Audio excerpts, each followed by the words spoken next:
saving feels great. At Mid-American Energy, we love saving too. Saving the environment by supporting tree planting, which improves air quality. Saving money by investing in wind energy, which keeps rates low. And saving you energy by providing tips to help make your home more energy efficient. Which means you can take those savings and put your energy into having fun. Saving definitely feels great. So does being obsessively, relentlessly at your service.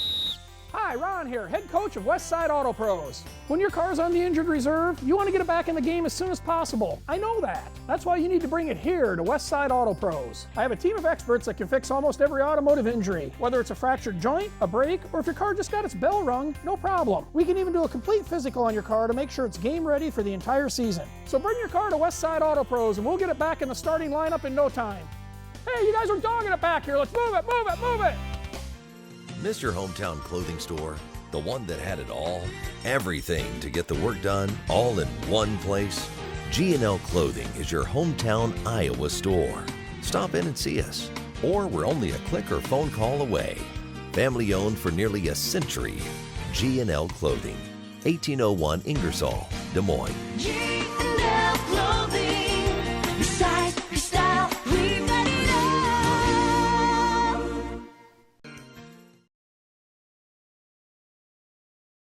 Hey everyone, this is Dan Holm with Ankeny Fanatic. Be sure to check out our website this fall for the best local high school sports coverage around. Whether you're a Hawk or a Jaguar, we'll be covering everything from cross country, man that dude is fast, to volleyball and everything in between. Well hey Kenna, welcome back. You don't want to miss any of the hard-hitting action. Come visit us at AnkenyFanatic.com. The Fletcher in Ankeny. Words cannot even begin to describe our Sunday brunch.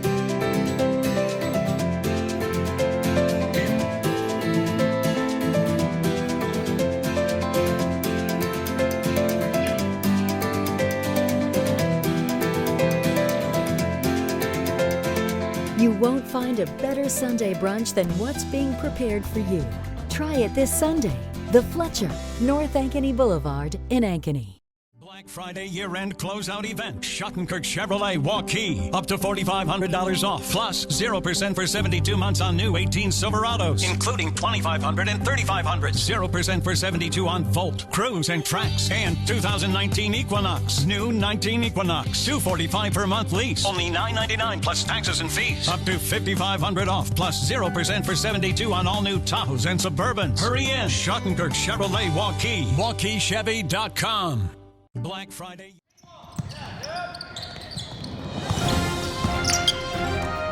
It's time for live high school basketball on the Central Iowa Sports Network. Young drives the lane, scoops it up short, down in, kiss off the glass, good. High school basketball on CISN.TV is brought to you by Schottenkirk Chevrolet, Westside Auto Pros, Mid-American Energy. Now let's go courtside for high school basketball on CISN.TV.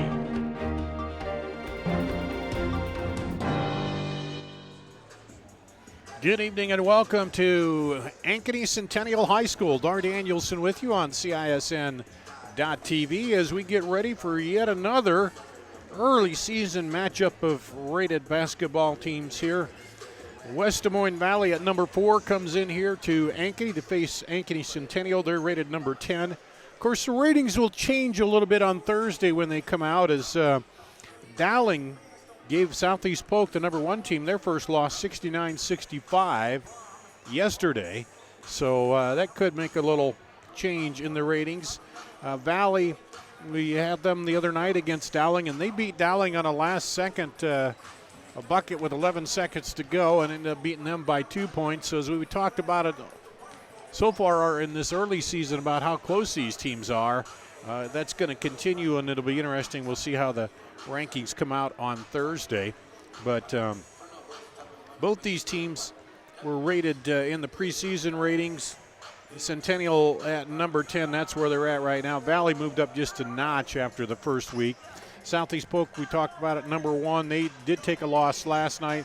Waukee, number 2. City High at 3. There's Valley, Johnston, Cedar Falls, Iowa City West, Dowling, Cedar Rapids Prairie, Ankeny Centennial, Dubuque Hempstead, Ottumwa, Cedar Rapids Wash, Des Moines East, and Ames. And we've seen both these two teams. I saw Ankeny Centennial earlier too when they lost a close one to Southeast Polk. And a couple of key players, Rachel Schoen for them, Kenna Sauer will be another one that we'll talk about. And their two leading scorers along with Lexi Kiana Harris, who will come off the bench and is up there in double figures. For Valley, Zoe Young, just about 22 points, her average right now. Shea Fuller at about 13, and Grace Plummer at 11. Then you have Alex Honnold with 8 points. So Zoe Young, the senior, leading. And if you saw Friday night, we talked with her coach of Maryland, Brenda Fries. So if you want to go back and look at that game, the halftime of the boys game, I believe it was, we talked with her. And Zoe Young made the 2 free throws that clinched that win the other night against Dowling. Came down and hit 2 clutch free throws there to give them the win. And we'll see her for here at home. Rachel Schoen is leading scorer. McKenna Sauer, the two. Then you also have Taylor Runchie in there, and a good supporting cast for both these two. Both these teams are pretty good in the starting 5, and then they have some bench 2 here that we'll be talking about as we move along here tonight in action on CISN.TV. Both teams warming up on a Tuesday night. A little snow falling out there, light, big fluffy flakes coming down, so probably not too much it's going to amount up to anything, but it gives you the good December feel for basketball here today. And then coming up on Friday, I believe it is, well, we have wrestling we have our sports show Wednesday night. Tomorrow night at 6, we'll have the sports show, weekly sports show that we'll be doing here on CISN.TV. Then on Thursday, it's wrestling. And then on Thursday, basketball again. And I believe it's Ankeny and Ankeny Centennial at Ankeny on that. Coming up on Friday. I got all my paperwork here for the two teams. I got Centennial. It's Ankeny Centennial at Ankeny on the 7th. So here we go as we get ready. They're dimming the lights a little bit, getting ready for the starting lineups for these two teams tonight.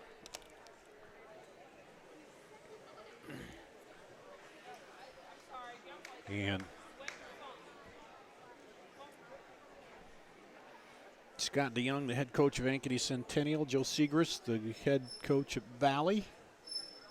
Good evening, ladies and gentlemen. Welcome to Ankeny Centennial High School and Jaguar basketball. Tonight's game will match the Tigers from West Des Moines Valley against our own Ankeny Centennial Jaguar. Valley in at 4-0. Centennial 3-1. Valley comes into this game with a perfect 4-0 record, and they are coached by Joe Segrist in his 7th season at Valley. He is assisted by Rob Wiedebrand, Kelly Moore, Brooke Hansen, and Lindsay Cunningham. Ankeny Centennial has a 3-1 record. They are coached by Scott DeYoung in his 26th season at Ankeny and his 6th season. Got the lights dimmed, as you can tell, waiting here He is assisted by Dave Runchie, on the starting lineups. John Mayfield, and Andy Payne. Now, let's meet the starting lineups. First for our visitors from West Des Moines Valley. Starting at a guard, a 5'10" senior, number 3, Zoe Young. Zoe Young, At a guard, senior. 5'10" junior, number 5, Grace Plummer. Grace Plummer, the 5'10" junior. 5'8" senior, number 11, Shea Fuller. 5'8" senior, Shea Fuller. Fourth guard, a 5'9" junior, number 22, Alex Honnold. Alex Honnold, the junior. 6-foot sophomore, number 23, Anna Bernhard. Anna Bernhard. And now for our home team, the Ankeny Centennial Jaguar. Now here's Centennial starting lineup. Guard, 5'8" junior, number 5, Taylor Runchie. And a guard, a 5'8" freshman, number 25, Cleo Murray. Cleo Murray. And one forward, a 6'1" senior, number 21, Rachel Schoen. Rachel Schoen. And another forward, a 6' senior, number 23, Kenna Sauer. Kenna Sauer, 6 foot. And rounding out the forward board for the Jaguars, a 5'10" junior, number 34, Alexandria Kiana Harris. Alexandria Kiana Harris. She goes by Lexi. Brian George, Grant Dietrich, And Jared Kramer. Ladies and gentlemen, would you we are please ready rise, for our kindly remove your hats and turn your national attention to anthem. one of the flags at either end of the gym as we honor America with the presentation of our national anthem.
There we have it, the national anthem.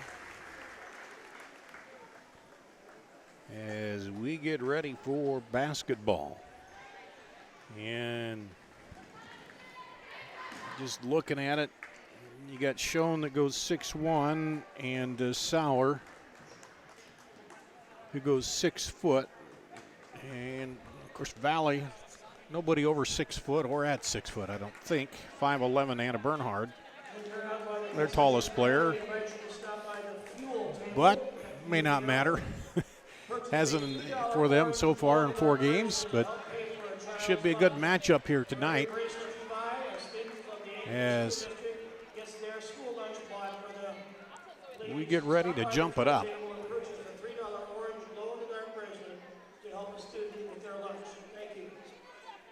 Honnold and Sauer. As here we go. 3 is away and good.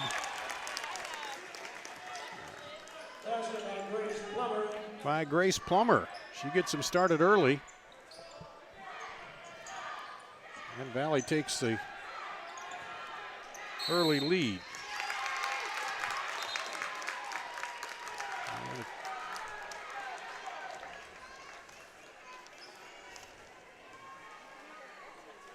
Turnover back to Valley.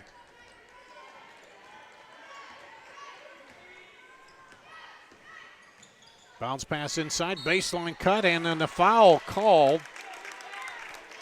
I think that'll go against Schoen. Foul charge number 21, Rachel Schoen. Look almost like she got a clean block there. First foul of the game. Will send Honnold to the line.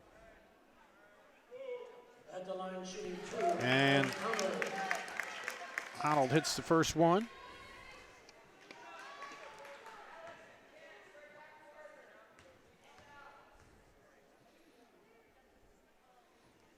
Second one goes. Honnold is now 12 of 13 for the free throw line, shooting a blistering 91% from there. Here comes Centennial. Inside to Schoen. Up and under, and gets it to go, and Schoen gets him on the board.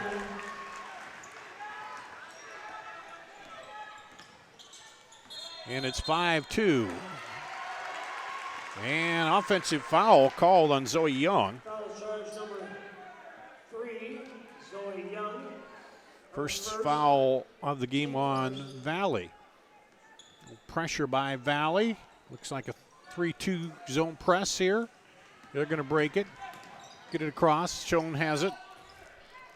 Now she'll get it up to Renchie, who'll run the offense for Centennial. Lob it inside to Schoen. Look, she's double teamed, triple teamed almost, as they kind of sag back on her. Now down the lane and blocked. There. That was Bernhard who blocked it. Now over on the other side, up no good. Rebound pulled down by Valley, fought for. She gets it out. Fuller looking for Zoe Young. Young dribbles across the top, gets it on the wing. Driving in, running jumper, no good. Rebound fought for, down baseline, picked up by Valley, but she throws it out. Here comes Sauer. Sauer will take it in against Zoe Young, knocked away. But Centennial keeps it. Left side for three. Harris, Kiana Harris for three. And we're got the first lead of the game. Or excuse me, we're tied up here in this one.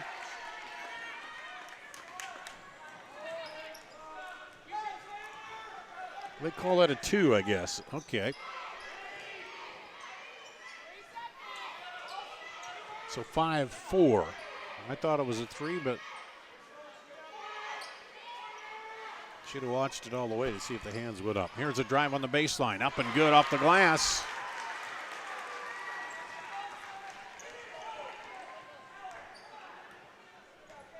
Basket by Bella Robin.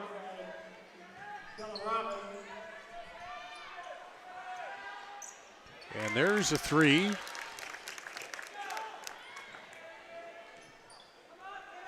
For Valley. They now lead. 8-6. Got her trapped in the corner. She gets it out of there. Down in the post. Turnaround off, no good. The miss by Sauer off the pass into the middle by Schoen. Stop and go by Zoe Young. Throws it out. I think it was tipped. No, they're going to say it wasn't tipped.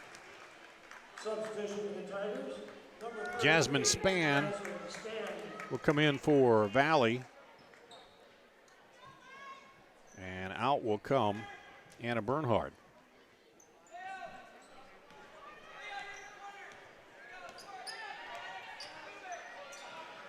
Left baseline. That would have been a 3, but it's off no good, and the rebound's pulled down, and then a foul called. Cleo Murray with their foul, first personal, second team foul. And Bella Robin will come in for Rachel Schoen. And it's 8-6 Valley with the lead. And the ball. Zoe Young drives in, kicks it out for 3. Rattles around and goes. Grace Plummer's second 3. And it's 11-6. Defense knocks it away. Up ahead, Fuller. And miss, no good. And the rebound will come off and go off a Runchie out of bounds to Valley. So the pressure here for Valley paying off. Inbound into their own basket. Pass in. Up and blocked. Nice play there. Good defense by Bella Robin. Held her ground, went straight up and blocked that shot. And now here comes the Jaguars.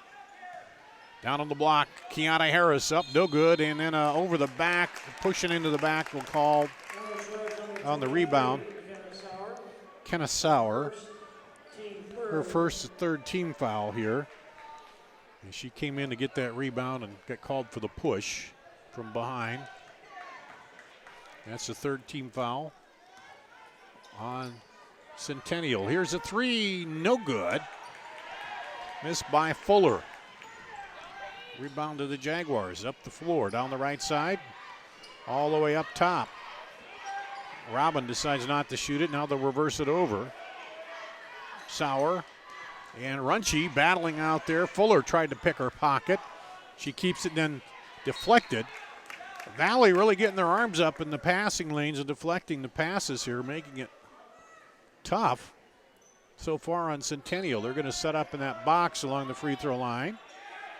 Looking in the middle for the cut in there for Kennesaw, and then tried to go outside to Murray, and it was knocked away. Here comes Schoen back in. And Kiana Harris will come out for a little rest. Schoen back in there. Lob it out deep to Robin. Pressure again. Inside and blocked by Young. Kept alive though. Nope. Then picked up. Excuse me, that was Span, not Young. But now Valley keeps control of it. This is Zoe Young from three. No good. It goes up high. Rebound to Span. Span dishes it off. Now they'll pull it back out. There's too much traffic underneath there. Young spins around, triple team, tries to get rid of it, has it stripped away there. And Centennial with some good defensive play pulls it out of there. Gone quite a little bit of time here without a bucket. Robin holds it up. Over to Runchie. Now she powers it inside, back outside for three. No good. And they call Shea Fuller for the hold there as Schoen put her arm out. And Fuller was kind of battling with her, and Fuller gets her first personal, second team foul here on Valley. Lob it right in the middle, up and good. Nice play. Kennesaw has 4 points, and it's down to a 3-point advantage for Valley. They have the ball. Fuller works it. Crossover in the middle against Runchie. Now looks under the basket. Nice look. Fires it in there to Alex Honnold.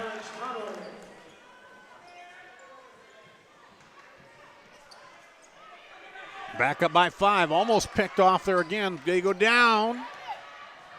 Young comes up and bothers that shot by Murray. Now here comes Zoe Young. She dishes outside to Fuller for three. Off. And the rebound to Centennial. Valley pulling up and shooting the three when they get the open look at it. Of course, you got 2 6-footers inside.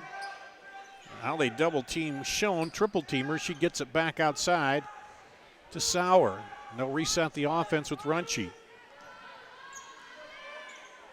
Murray now down low. Block, turnaround. Ooh, scoop almost went there for Sauer.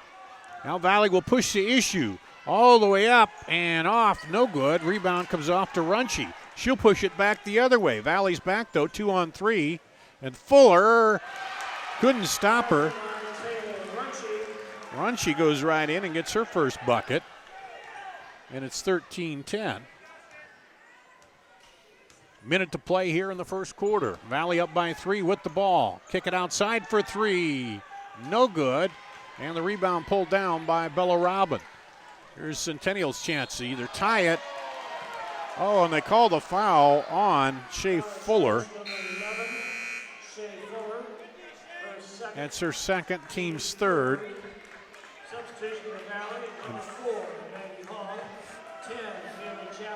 We'll get Fuller, Honnold, and Young will come out. Maggie Hall will come in. Meredith Reeker come in.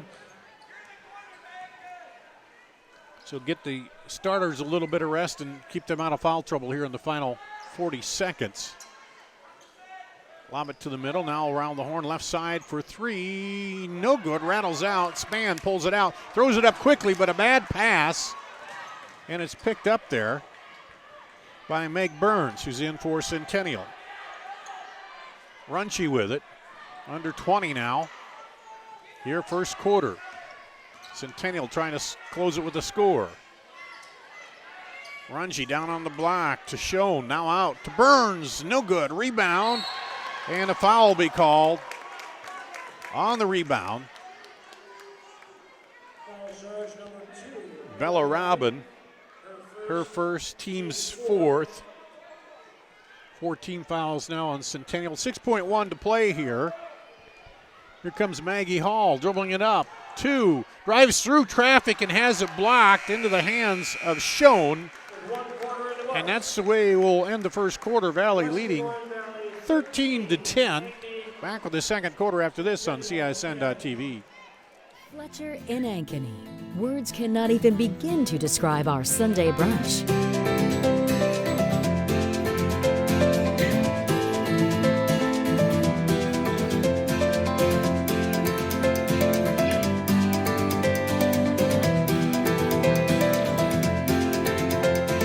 You won't find a better Sunday brunch than what's being prepared for you. Try it this Sunday. The Fletcher, North Ankeny Here's Boulevard. to everyone who believes in competition and good sportsmanship, who knows it's not about the trophies or the medals, but rather the lessons learned. For those who understand, it's not whether you win or lose, just that you give your best. So go ahead, lace them up, take the field, have fun, and play. For the experience, for the memories, for the love of the game. Shields. Back here at Centennial High School, Darn Daniels with you on CISN.TV. And looks like Zoe Young, Alex Honnold, and Shea Fuller coming back in for Valley. Schoen coming back into the lineup for Centennial. They'll get the ball trailing 13-10 here after one. Inside to Sauer, now back out. Lexi Kiana Harris with it. Up to Sauer, now down the line, and he called a travel there. As they say, run, she took a step before. She's got to her dribble. Fuller off to Zoe Young. She'll pull up, shoot the jumper just inside the arc. Rebound. Up and no good, but fouled is Alex Honnold. And that'll go against Rachel Schoen. Her second, team's fifth. Honnold to the free throw line. And Honnold is, she's got 4 points that make it 5 with that free throw. Second free throw coming. And she hits it. So Alex Honnold, not the person you want to foul. 4 for 4 tonight, came in 10 of 11. So 14 out of 15 from the free throw stripe. Into Harris, back outside for three. No good, bounces off high, taken down by Zoe Young. She gets it out quickly to Bernard. Up and off, no good, but the foul called. I think that was Honnold, Honnold on the pass. And then that foul go gets Bella Robin. Kenna Sauer, her second. 16 foul here.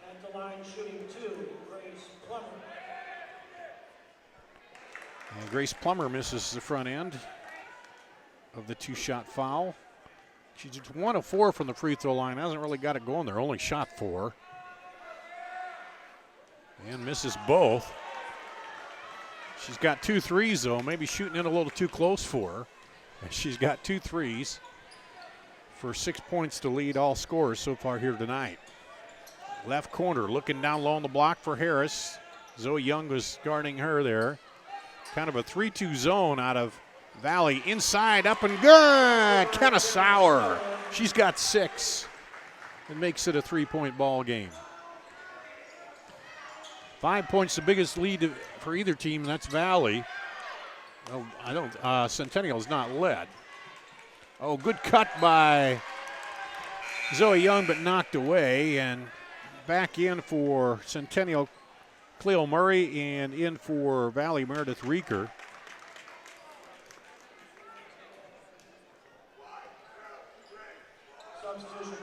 Valley will take it in on their own basket. They throw it out long.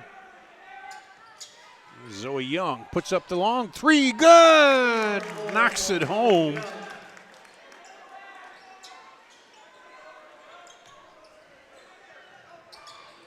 And pressure again. The pressure's been an issue for Centennial in the early going of this one. Bounce pass it across, up and good. Sauer takes it to the hole. 2 straight points by her here. in the second quarter. It's a 4-point lead for Valley. Looked at the three and then a reach-in grab called. I think that'll go against Murray. Charge number 25, Cleo Murray. Murray, your second. Now we're already at the 1-1 here with 5:55 to play for Centennial. To the line is Reeker. Misses it. The front end of the 1-1.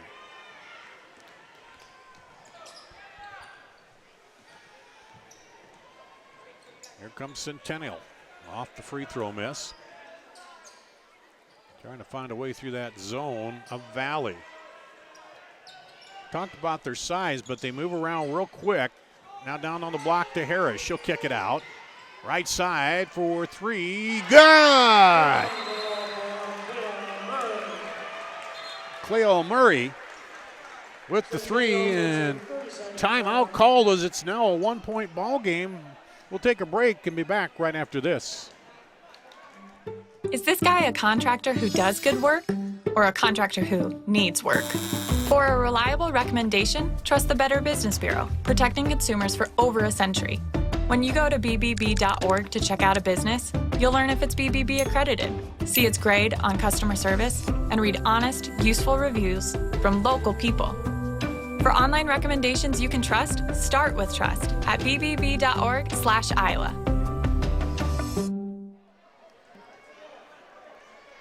Rachel Schoen back into the ball game for Centennial, who have cut the 5-point lead down to 1 here. 2.5 minutes in to the second quarter. They have not led in the ball game. Valley started with the lead and haven't given it up yet.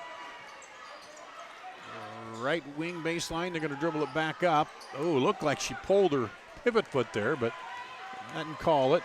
Fuller dishes it off. Over to Bernard. Now back to Fuller. Crowd chanting for their defense here for Centennial. Is Valley being very patient here. Zoe Young lobs it up there.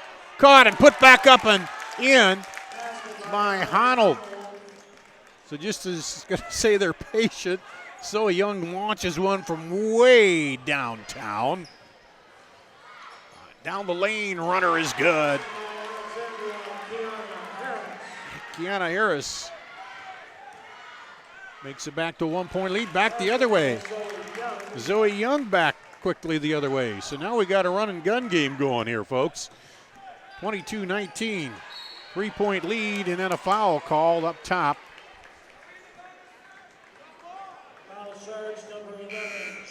Well, that's Shea Fuller's third, so she's in foul trouble already here in the first half. Just the 4th team foul, but 3 of those on Shea Fuller.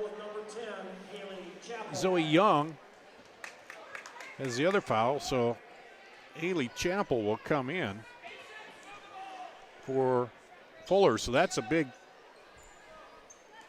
issue for Valley, running that offense, getting things going.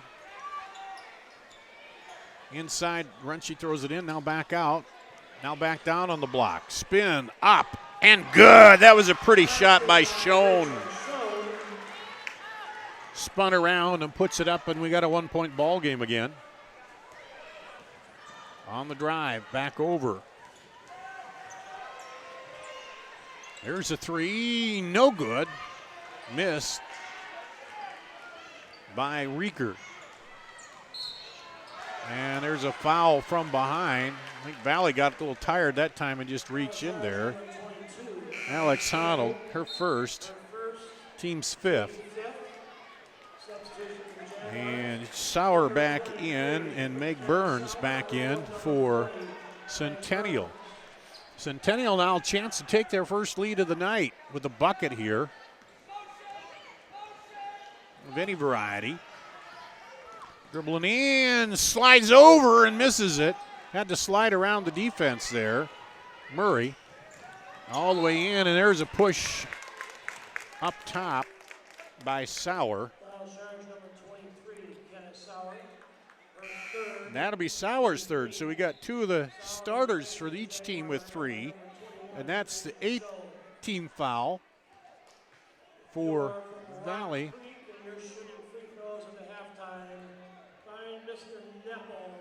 Honnold comes to the line to shoot and misses one. Just her second miss so far of this early season.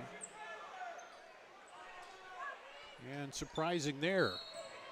And offensive foul called.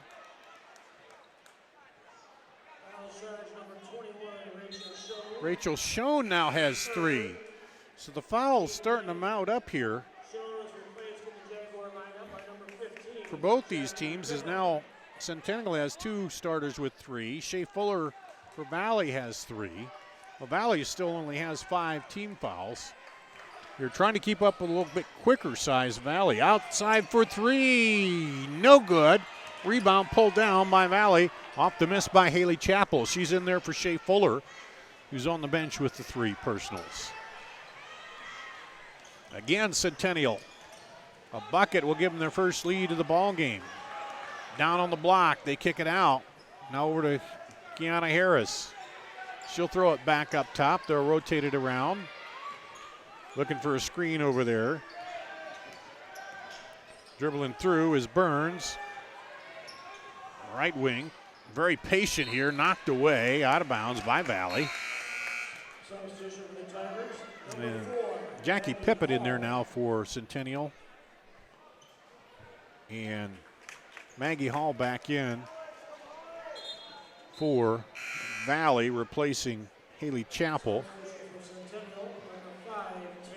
Runchie will come back in for Bella Robin.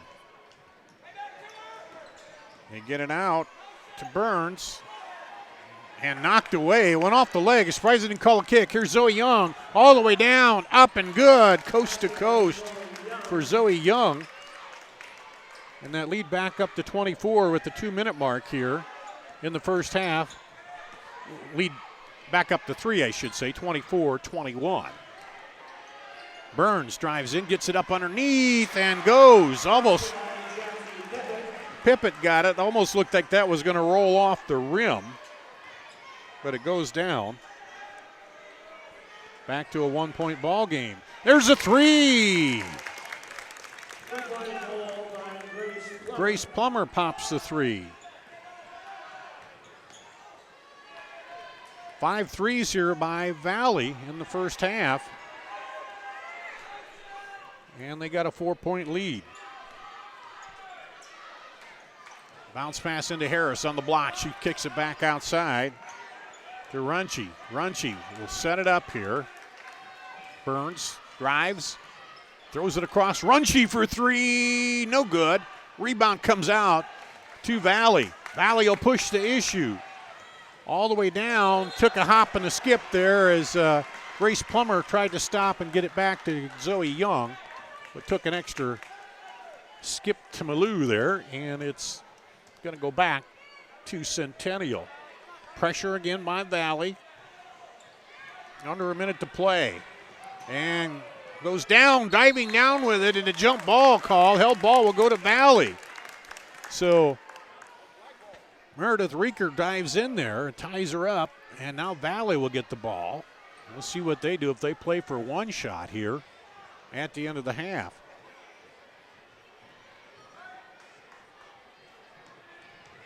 Young gets it in, now gets it back.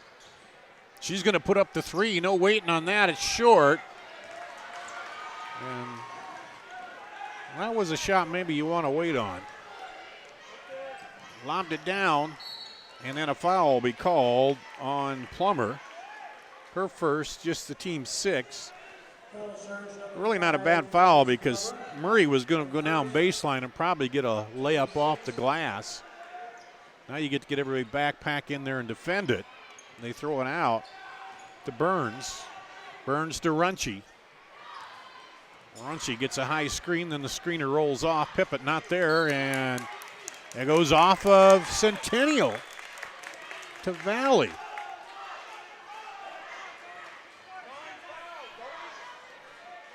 So now we'll see if they play for one. And Zoe Young with the ball. Drives in behind the back. Crossover, pull up elbow. Doesn't go. And then a foul on the rebound. That was silly. Megan Hall, as that sends him down now, that's the bonus. Megan Hall's first, but it's the 17th foul here, and Centennial come down and get a chance to shoot here. And get Pippett down to shoot the 1-and-1. Substitution for Centennial, number 2, Bella Robin. Pippett 2 of 5 for the free throw line so far this season.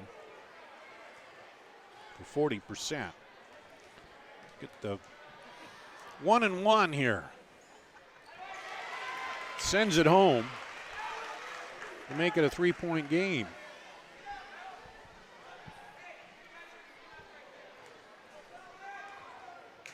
Pippett now has 3 points, looking to get number 4 here, and does. Right in there. Long pass out, she'll have to shoot it, and it's partially blocked at the half. We got a 2-point ball game. It was 1 point after one. 27-25, Valley leading Centennial here in Ankeny. We'll take a break, come back, and check out the first half scoring after this on CISN.TV. Mr. Hometown Clothing Store, the one that had it all, everything to get the work done, all in one place. G&L Clothing is your hometown Iowa store. Stop in and see us, or we're only a click or phone call away. Family owned for nearly a century. G&L Clothing, 1801 Ingersoll, Des Moines. G&L Clothing, your size, your style, we've got it all. Every month or so, there's another story in the media about when and how often we need to get our mammograms. Kind of confusing. When this happens, I like to consult with experts. So I called Iowa Radiology. They recommend women get an annual mammogram starting at age 40. They know that it's the best way to detect cancers early and save lives. And that's good enough for me. Visit iowaradiology.com or call to schedule your mammogram. Iowa Radiology, our focus is your good health. Every month. Closeout event. Schottenkirk Chevrolet Waukee. Up to $4,500 off. Plus 0% for 72 months on new 18 Silverados. Including $2,500 and $3,500. 0% for 72 on Volt, Cruise, and Trax. And 2019 Equinox. New 19 Equinox. $245 per month lease. Only $999 plus taxes and fees. Up to $5,500 off. Plus 0% for 72 on all new Tahoes and Suburbans. Hurry in. Schottenkirk Chevrolet Waukee. WaukeeChevy.com. Black Friday. The Fletcher in Ankeny. Words cannot even begin to describe our Sunday brunch.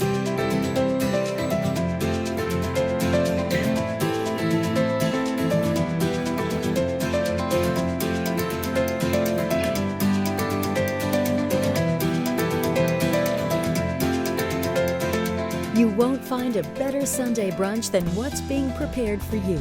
Try it this Sunday. The Fletcher, North Ankeny Boulevard in Ankeny.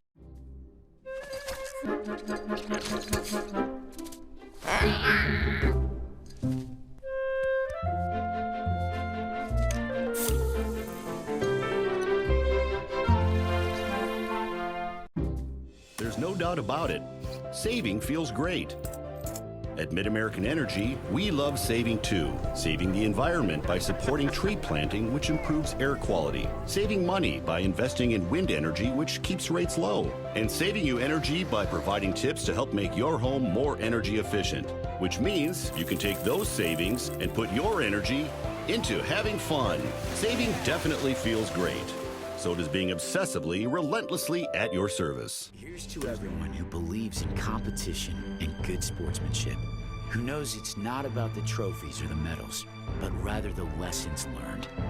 For those who understand, it's not whether you win or lose, just that you give your best. So go ahead, lace them up, take the field, have fun, and play. For the experience, for the memories, for the love of the game. Shields. Back here at Ankeny Centennial High School, Dar Danielson with you. As it's 27-25, Valley over Centennial at the half. And let's check out the first half scoring for you. First for the visitors, Valley, Zoe Young with 10, 9 for Grace Plummer, and 8 for Alex Honnold. For Centennial, Kenna Sauer leading with 8, and then 4 each for Rachel Schoen, Lexi Kiana Harris with 4, 4 for Jackie Pippett, 3 for Cleo Murray, 2 for Taylor Runchie. The big story here the first half would have to be probably the fouls. Grace Plummer picked up her third personal first and sat out most of that second quarter.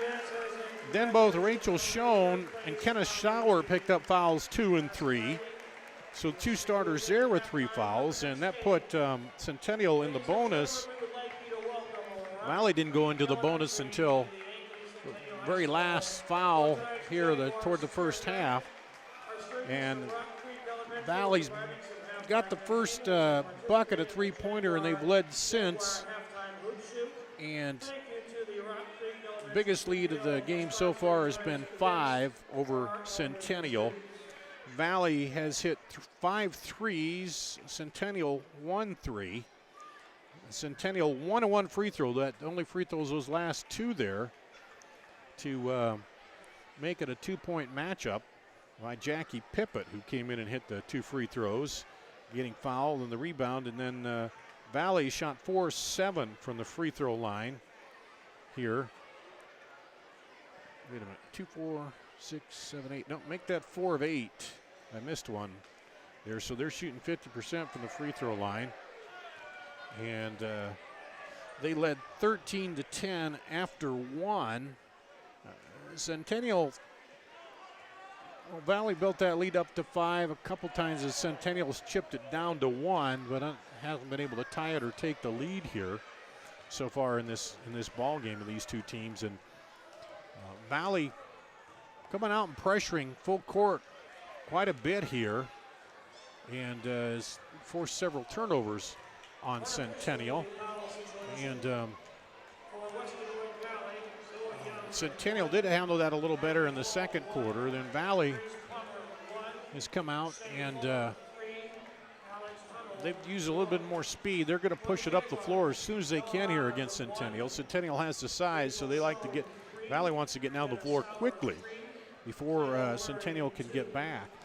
And so we'll see what happens with Kenna Sauer and Rachel Schoen. If I remember right, they came out and Centennial started out with a little bit of foul trouble in that first half against Southeast Polk, but then came right back and didn't have too much trouble after that.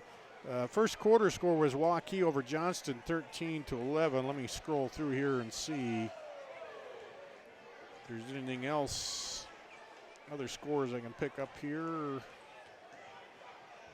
Don't see any as I scroll through Twitter. And we're at halftime here. The young kids out trying out their trying out their ability at the basketball floor. Let's take another break. We'll do that and we'll come back with more after this on CISN.TV.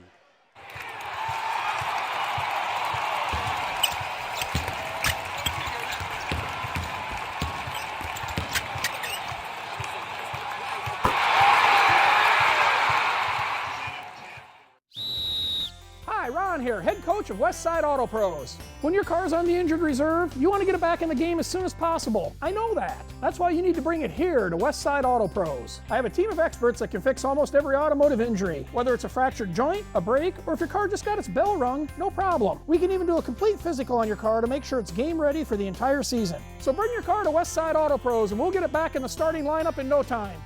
Hey, you guys are dogging it back here. Let's move it, move it, move it. Closeout event. Schottenkirk Chevrolet Waukee. Up to $4,500 off. Plus 0% for 72 months on new 18 Silverados. Including $2,500 and $3,500. 0% for 72 on Volt, Cruise, and Trax. And 2019 Equinox. New 19 Equinox. $245 per month lease. Only $999 plus taxes and fees. Up to $5,500 off. Plus 0% for 72 on all new Tahoes and Suburbans. Hurry in. Schottenkirk Chevrolet Waukee. WaukeeChevy.com. Black Friday. Moms typically get to make a majority of the healthcare decisions for their family. That can be a lot of pressure, but not for me, because I know the choice is ours. From medical tests like MRIs, X-rays, CAT scans, and of course mammograms, ask your doctor to refer you to Iowa Radiology. They work around our hectic schedules, they're the best at what they do, and they're so great with my family. They truly care, and it shows. Visit iowaradiology.com or call to schedule an appointment. Iowa Radiology, our focus is your good health.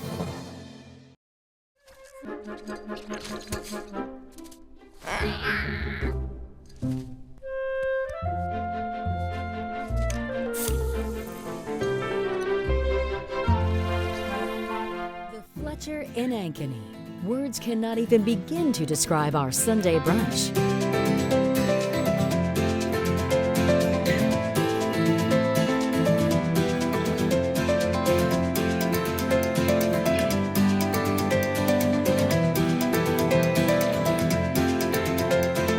You won't find a better Sunday brunch than what's being prepared for you.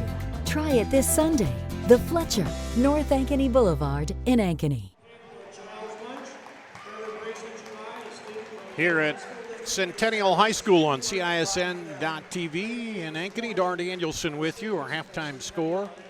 Valley up 27-25 against Centennial. Valley's hit the opening three and have led all the way. Centennial got it down to within one.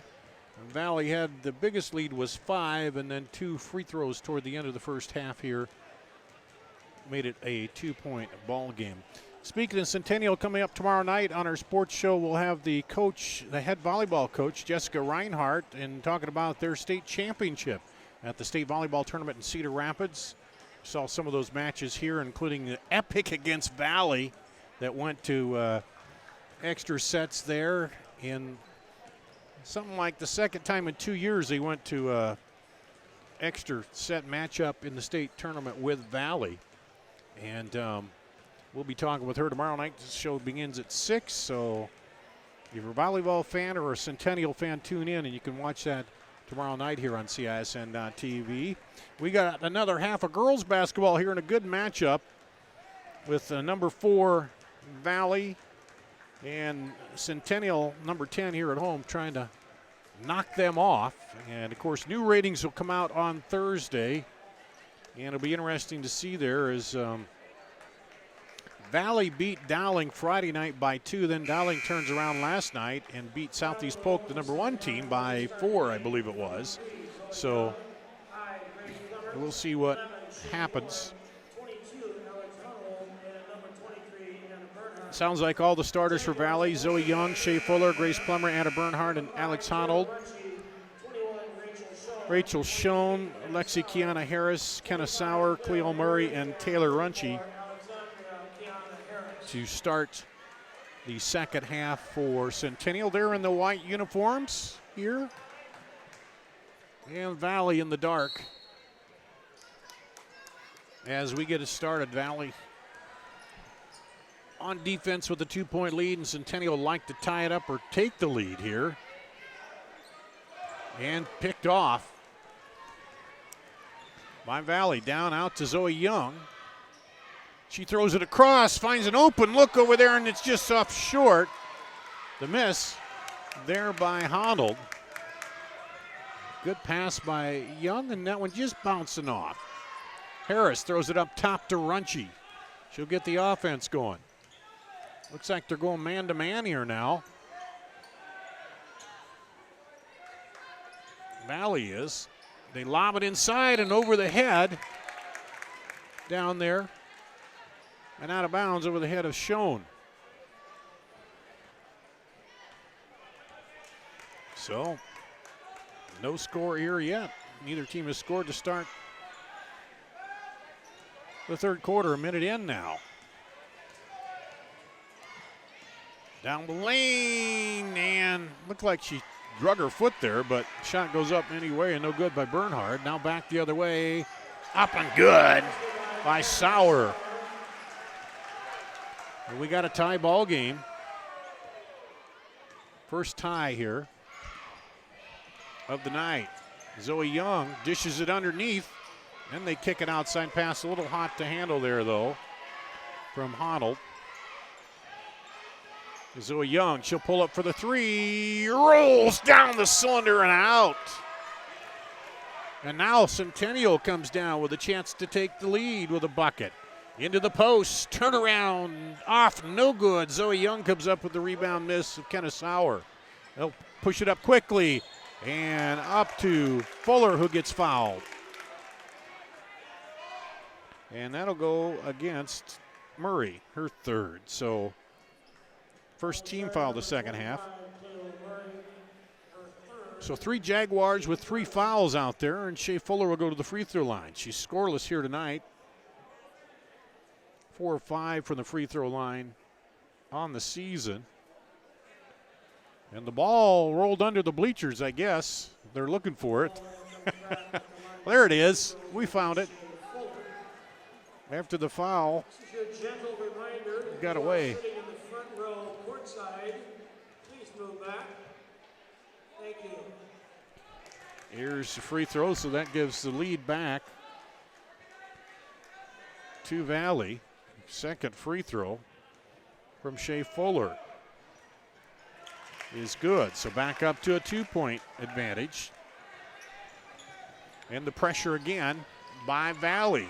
Knocked away, up ahead, got the knock away, and then the bucket is Alex Honnold.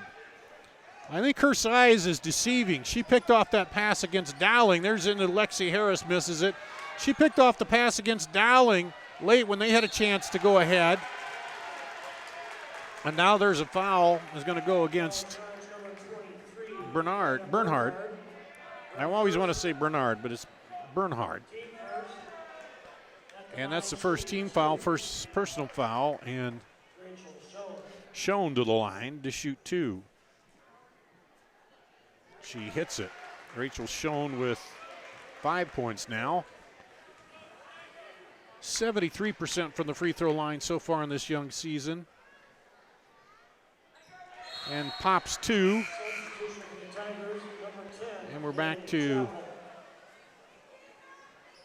a 2-point deficit. Haley Chappell comes in for Valley,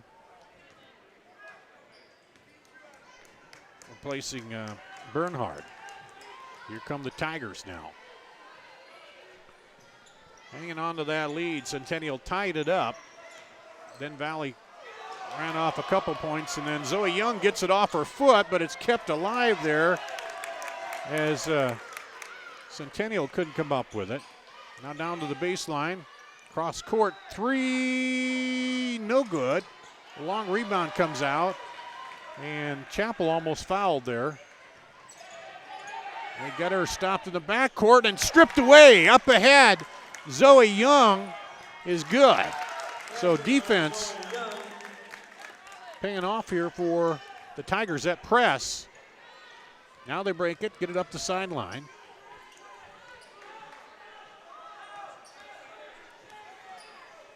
Inside, nice back cut up and good by Murray.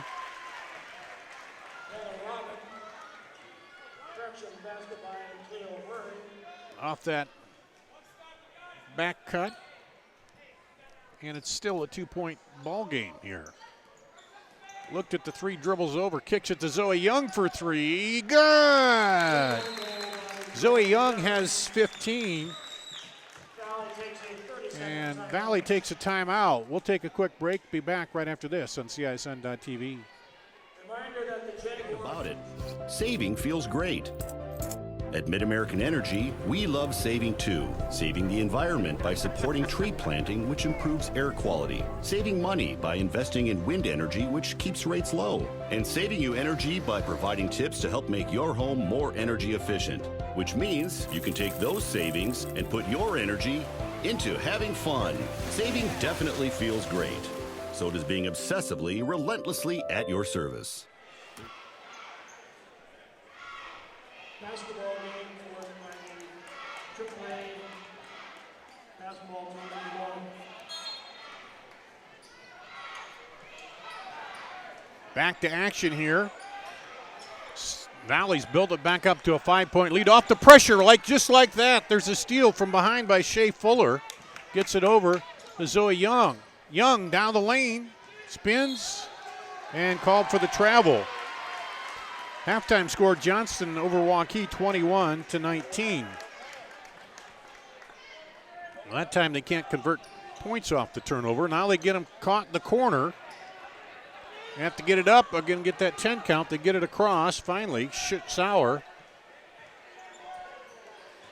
Robin over there, up top to Runchie. Runchie in the middle to Schoen. Schoen goes up and through, powers it up. Rachel Schoen cuts the lead to 3. Schoen with 8 points, 4 of those coming here in the third quarter.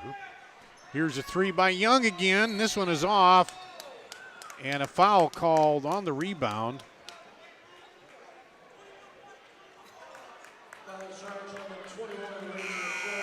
That's 4th on Schoen. Second team foul.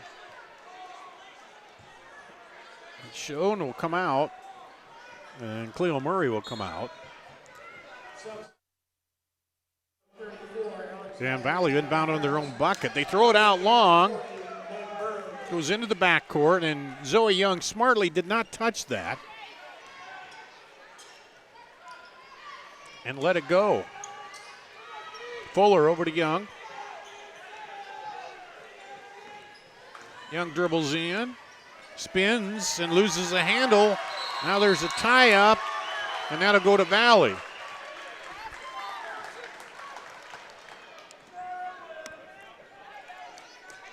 Valley has not had much luck going inside against the height there of Centennial. Meg Burns back in off the bench for the Jaguars, and then Young called for the travel.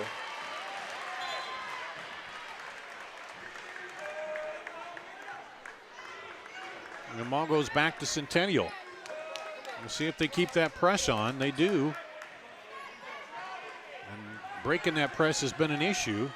Now up, and bucket is good by Bella Robin. 1 point ball game. There's a 3, Zoe Young. Puts it right back up to 4, and timeout called by Centennial. We'll take a break, be back after this on CISN.TV. Another story in the media about when and how often we need to get our mammograms. Kind of confusing. When this happens, I like to consult with experts. So I called Iowa Radiology. They recommend women get an annual mammogram starting at age 40. They know that it's the best way to detect cancers early and save lives. And that's good enough for me. Visit iowaradiology.com or call to schedule your mammogram. Iowa Radiology believes in competition and good sportsmanship. Who knows it's not about the trophies or the medals, but rather the lessons learned. For those who understand, it's not whether you win or lose, just that you give your best. So go ahead, lace them up, take the field, have fun, and play. For the experience, for the memories, for the love of the game. Shields. Out of the timeout. It'll be Centennial's ball. Valley will put on the full court pressure here. They lead by 4. They've outscored so far 12-10 here in the third quarter against Centennial with 2:55 left to play. And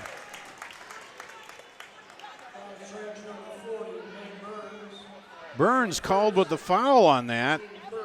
Meg Burns called with the offensive foul. It's the team third, her first. So then Valley gets it under their own bucket. As Zoe Young drives in through the defender. An offensive foul called on Zoe Young. Her second, team second.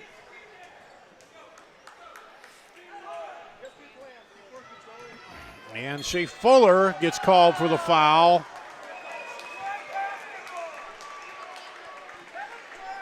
And that'll be Fuller's fourth. So now Schoen sat down with 4 now. Fuller will sit down with 4, and that's the third team foul.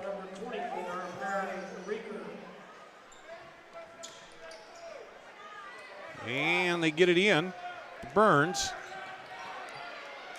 Pressure. Kiana Harris throws it, almost throws it away, and does throw it away as it goes by Burns and through the hands and legs of Kenna Sauer.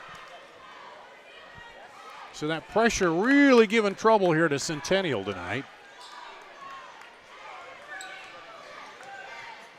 Valley has not converted some of those turnovers here. It's been a little bit slow third quarter. Here's Zoe Young for 3. Banks in, almost gets the rebound, roll. And then a foul called on the rebound.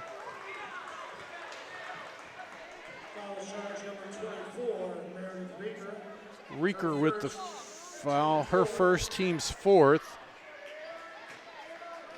Well, that's the first time tonight the team fouls were Valley's led Centennial in the ball game.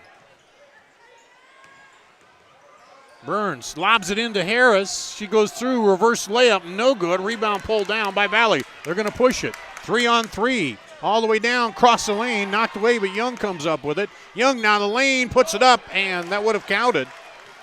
But she gets fouled.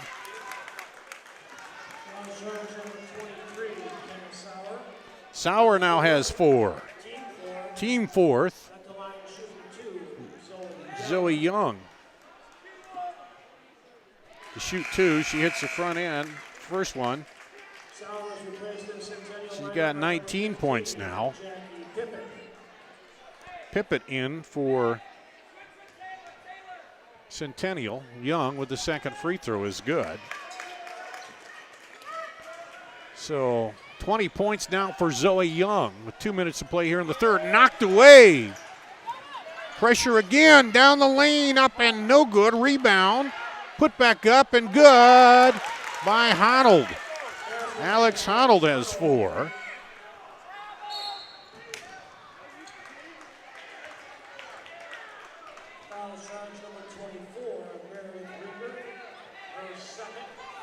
And Reeker gets called for the foul. A lot of fouls now in this second half. There's 5 team fouls now for Valley.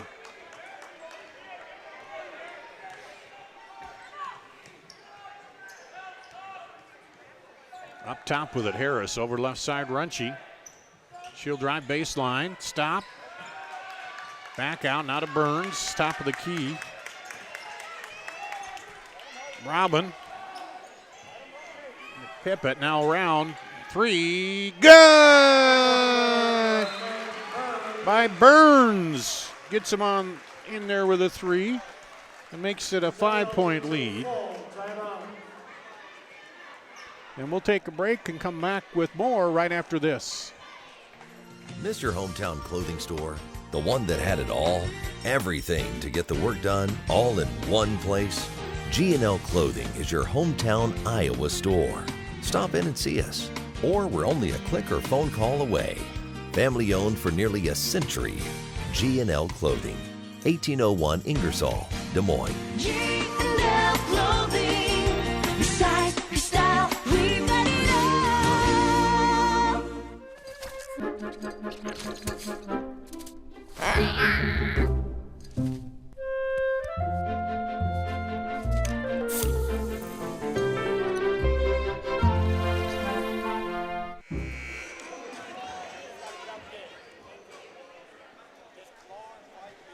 Back here at Centennial, 43-38. Three by Centennial cuts the lead down from 8. That's the biggest lead that Valley's had here. Johnston leading Waukee 33-26 at the end of the third. So they're just a little ahead of us here, and now Valley will bring it in. We got 3 players with 4 fouls, Schoen and Sauer for Centennial, and Fuller for Valley. Honnold loses a handle on it. There's a dive for it, and they're going to call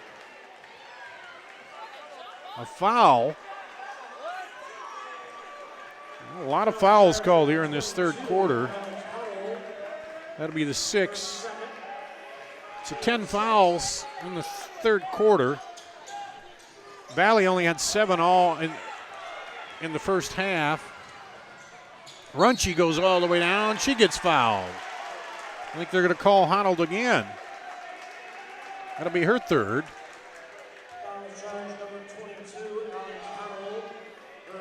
So they're Centennial now on the bonus. It was flip-flop. 5:15 to go in the second quarter. Valley was in the bonus last time, and there's a free throw. Good. By Runchie.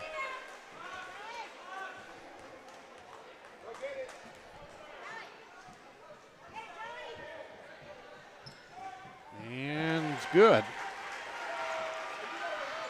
So a mini run here, 5 points by Centennial, cuts the lead down to 3. Looking for somebody, throws it out to Zoe Young. Young pulls up for 3, no good. Rebound comes out long, taken by Centennial. Chance to cut the lead down here again right before the end of the third quarter. Inside, Harris, nice move. Kept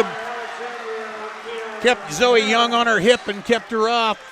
Here comes Young back the other way, 1 point lead now. 7-0 run by Centennial. Here's a 3, good! Meredith Reeker builds the lead back up.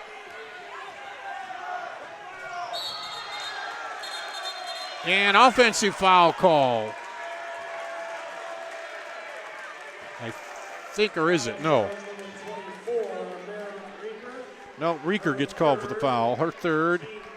And that hurts because that sends Centennial to the line.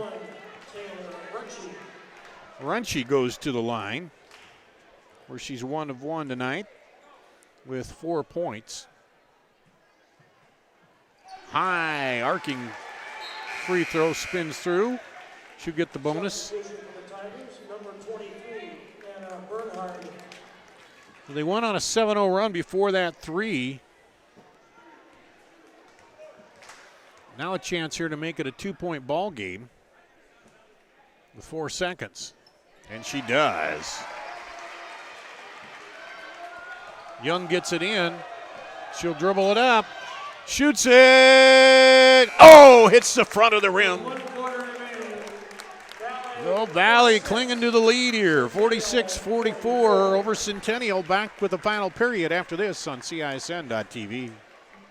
Is this guy a contractor who does good work or a contractor who needs work? For a reliable recommendation, trust the Better Business Bureau, protecting consumers for over a century. When you go to bbb.org to check out a business, you'll learn if it's BBB accredited, see its grade on customer service, and read honest, useful reviews from local people. For online recommendations you can trust, start with trust at bbb.org/Iowa. Is this guy a contractor who does good work or a contractor who?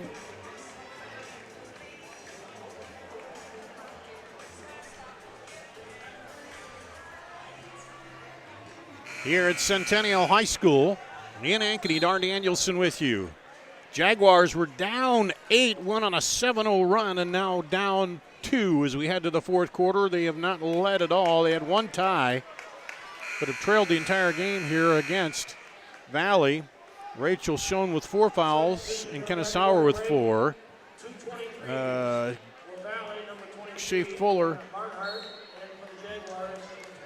has 4 for Valley. So foul issues, and back in is Sauer. They get it outside to Runchi. She looked at the 3. Now Burns drives, kicks it over. Sauer, short, rebound. Zoe Young. Young dribbles it out, looks up the floor. 4-on-3, down, up, and foul. There's a foul on Sauer. That'll be it.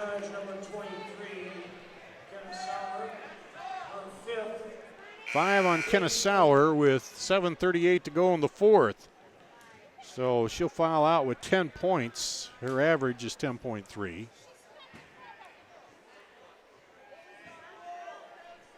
And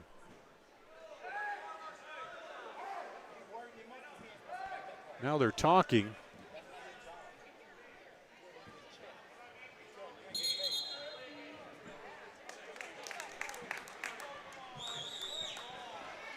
Substitution for the Jaguars, number 15, Jackie Pippett. Pippett will come in.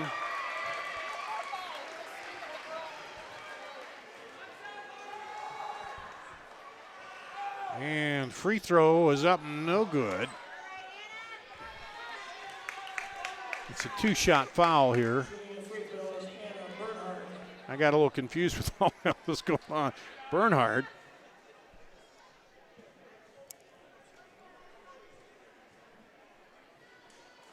Shoot another one.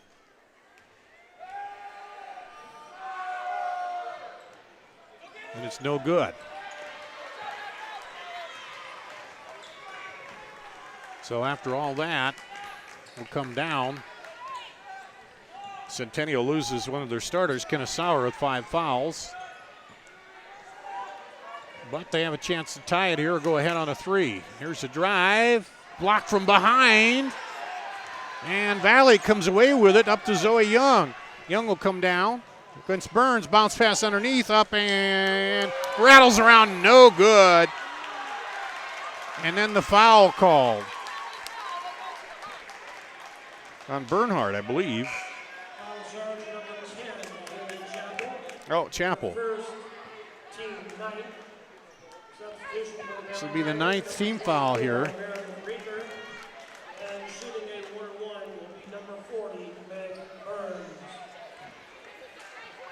And Burns to the line. Shoot the 1-and-1. Misses it. Rebound comes off to Honnold. Drive to the lane. Zoe Young, bucket and the foul. Runchi with the foul. Runchi, the first foul, 16 foul here.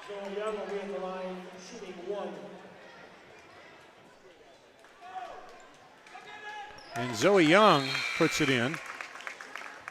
Substitution for Centennial, number 21, Rachel Schoen. Schoen comes back in. She'll be playing with 4. Lead up to 5 again for Valley and almost stripped away.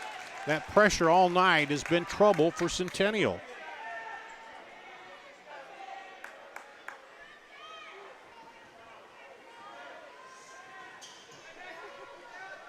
They get it in to Schoen. Now up ahead. And an undercut push foul there. Pippett will go to, or no, Runchi will go to line. Oh, that's Pippett, excuse me. Reeker has 4 now. 10th team foul, double bonus here on out for Centennial.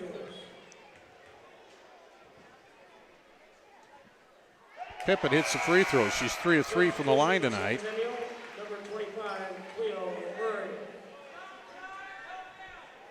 Cleo Murray back in. The first point of the second half, or 4th quarter, excuse me. First 2 by Jackie Pippett.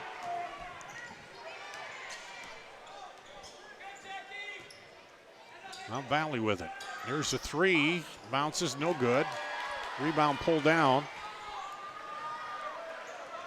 And Valley this time will drop off the pressure. Although pressuring the ball, they get it over to Runchi.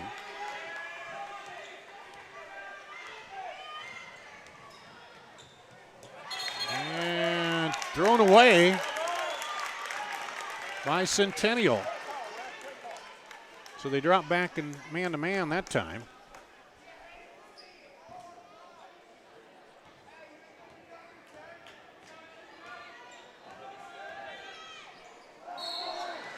And a travel called.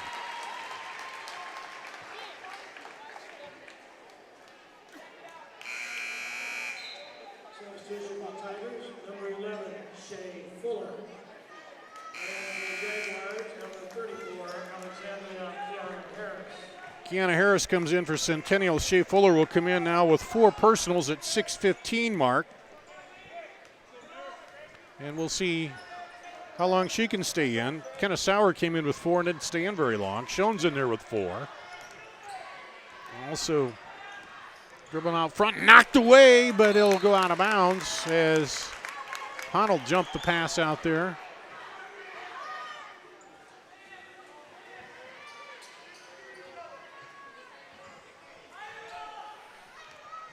And 2 minutes gone here in the fourth quarter. Centennial gotten it down to a tie, but that's as close as they can get, and then knocked around and knocked away. Up ahead, Zoe Young on the breakout. She'll take it up under the easy 2. 25 for Zoe Young. And a 5-point lead again for Valley. The Valley speed is shown here defensively against Centennial. Talked about them not being 6 foot, but into Kiana Harris. Nice move there into the post, but they've been getting their hands up. And a 3-point lead by Valley. Throws it over to the corner. Fuller called for the travel. And looks like Meg Burns will come back in, replacing Bella Robin. Well, both these teams go pretty deep on the bench. They have her tonight. And coaches have got to like to see that. And they've had some good play off the bench, and some of it by necessity with all the fouls we've had. Burns, one of those who's come in, played very well for Centennial off the bench. Just 3-point scoring, but 3-second call in the lane. Well, that's the first one of those tonight.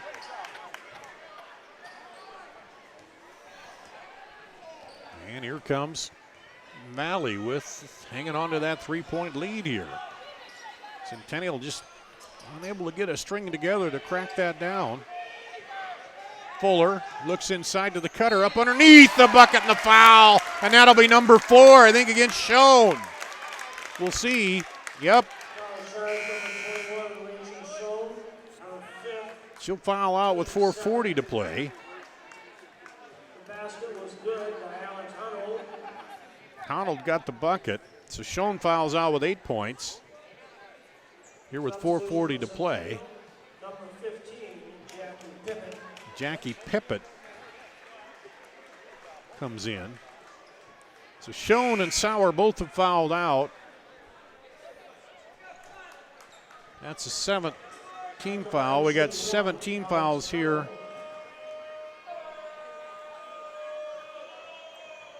And free throw no good. And it goes off a Centennial.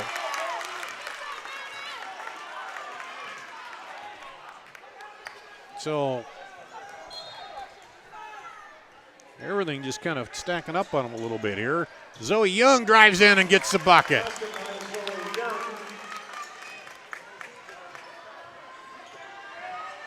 .27 for Zoe Young.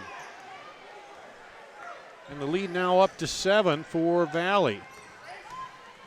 Down the lane to Harris. She had trouble handling it. Gets that out of there. Now in, scoop shot up and good. That was nice looking. Through traffic there by Murray.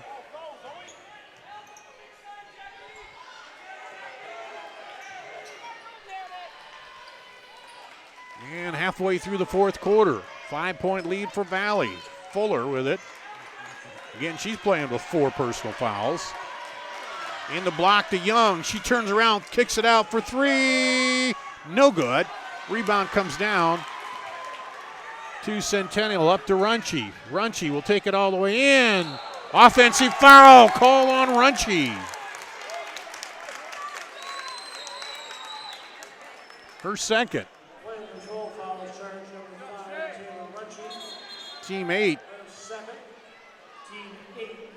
So no free throws because it was a offensive player control foul. We'll take a break and come back after this on CISN.TV. And closeout event. Schottenkirk Chevrolet Waukee. Up to $4,500 off. Plus 0% for 72 months on new 18 Silverados. Including $2,500 and $3,500. 0% for 72 on Volt, Cruise, and Trax. And 2019 Equinox. New 19 Equinox. $245 per month lease. Only $999 plus taxes and fees. Up to $5,500 off. Plus 0% for 72 on all new Tahoes and Suburbans. Hurry in. Schottenkirk Chevrolet Waukee. WaukeeChevy.com. The Fletcher in Ankeny. Words cannot even begin to describe our Sunday brunch.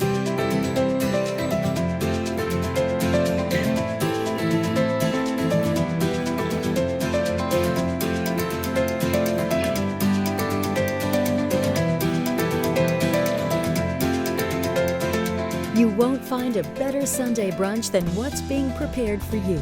Try it this Sunday. The Fletcher, North Ankeny Boulevard in Ankeny.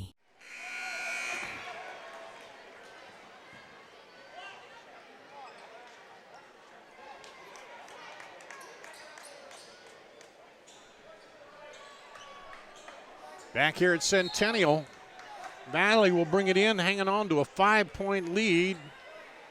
Rachel Schoen, Kennesaw both fouled out for Centennial. Over on the right side with it, Fuller now over the top. Skip pass over top to Reeker. Reeker's done a nice job off the bench to Zoe Young now. She dribbles in. Young's had a good fourth quarter. Nice look underneath to Honnold. Young gets the assist on that one. 7-point lead.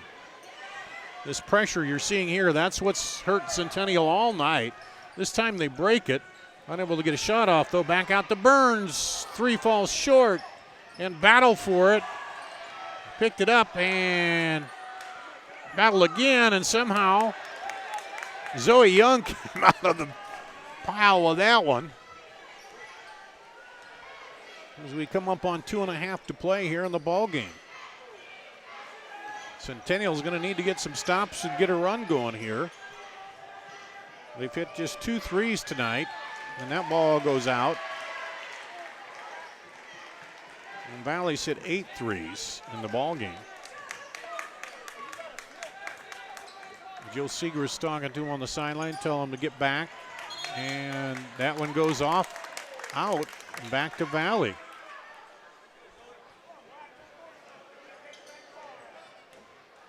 So nobody touched it on the throw in, so Valley gets it right under their own bucket.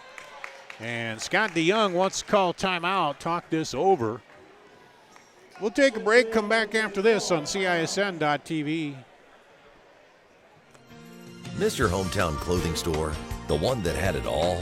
Everything to get the work done, all in one place? G&L Clothing is your hometown Iowa store. Stop in and see us.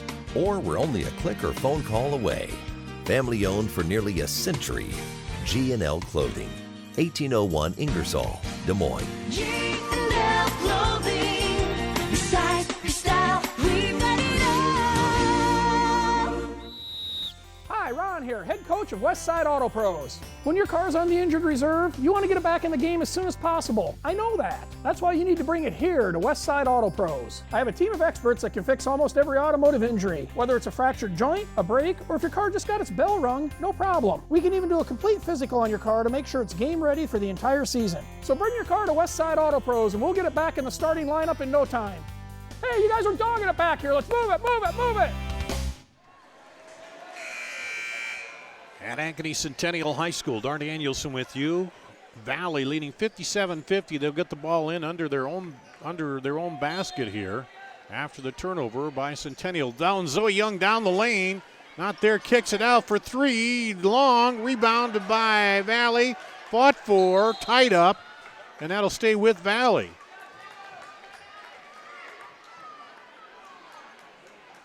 So they'll get it under their own basket again. See if they run a different play. This time they just lob it out to Zoe Young. She looks to the bench. Now we'll dribble in and kick it over. Shea Fuller in there.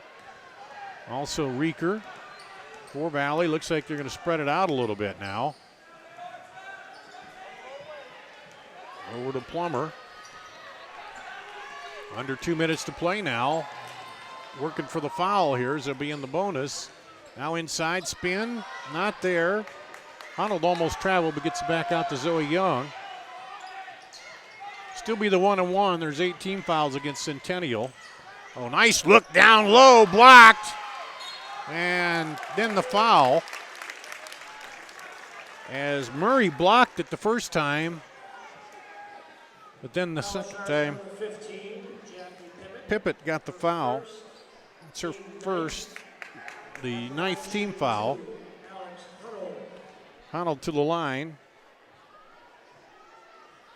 Oh, misses that one. She's come in here shooting 10 of 11, and she's 4 of 6 now. She'll get one more. There she's back on track with the free throws.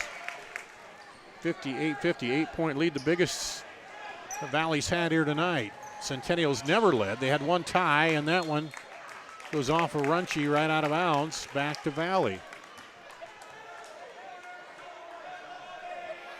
Now we're going to see a scramble in the rankings as Johnston was leading Waukee. I got a feeling Valley will move up a little bit as Southeast Polk lost, Waukee lost. City High's above them, and then it's Valley.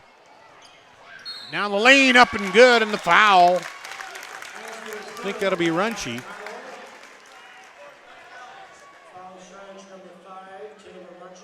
Now it'll be double bonus from here on out, but this is a 2-shot foul.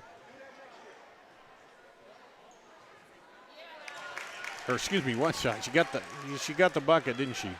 Yeah.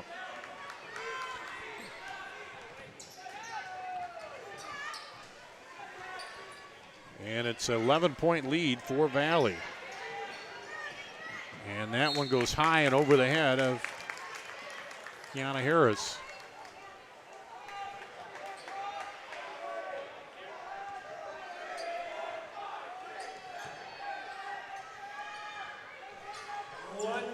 Minute to play here. Now pressure by Centennial. Valley gets it up there. And Zoe Young will drive in and put it up. That's 29 for Zoe Young. She averages 22. And under a minute to play. Almost poked away. Runchie drives. Up, no good. And rebound comes off to Valley.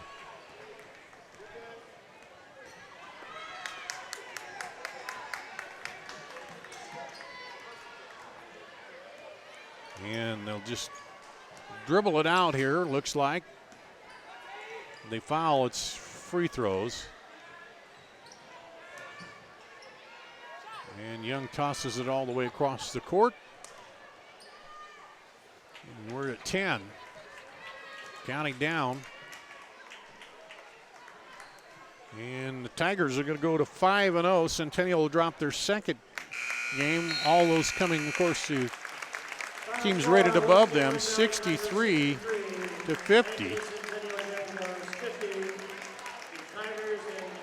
And the final here, 63-50. We'll take a break, come back, and we'll wrap up the scoring here on the girls' ball game on CISN.TV. No doubt about it. Saving feels great. At Mid-American Energy, we love saving too. Saving the environment by supporting tree planting, which improves air quality. Saving money by investing in wind energy, which keeps rates low. And saving you energy by providing tips to help make your home more energy efficient. Which means you can take those savings and put your energy into having fun. Saving definitely feels great. So does being obsessively, relentlessly at your service. Hi, Ron here, head coach of Westside Auto Pros. When your car's on the injured reserve, you want to get it back in the game as soon as possible. I know that. That's why you need to bring it here to Westside Auto Pros. I have a team of experts that can fix almost every automotive injury. Whether it's a fractured joint, a brake, or if your car just got its bell rung, no problem. We can even do a complete physical on your car to make sure it's game ready for the entire season. So bring your car to Westside Auto Pros and we'll get it back in the starting lineup in no time. Hey, you guys are dogging it back here. Let's move it, move it, move it. The Fletcher in Ankeny. Words cannot even begin to describe our Sunday brunch.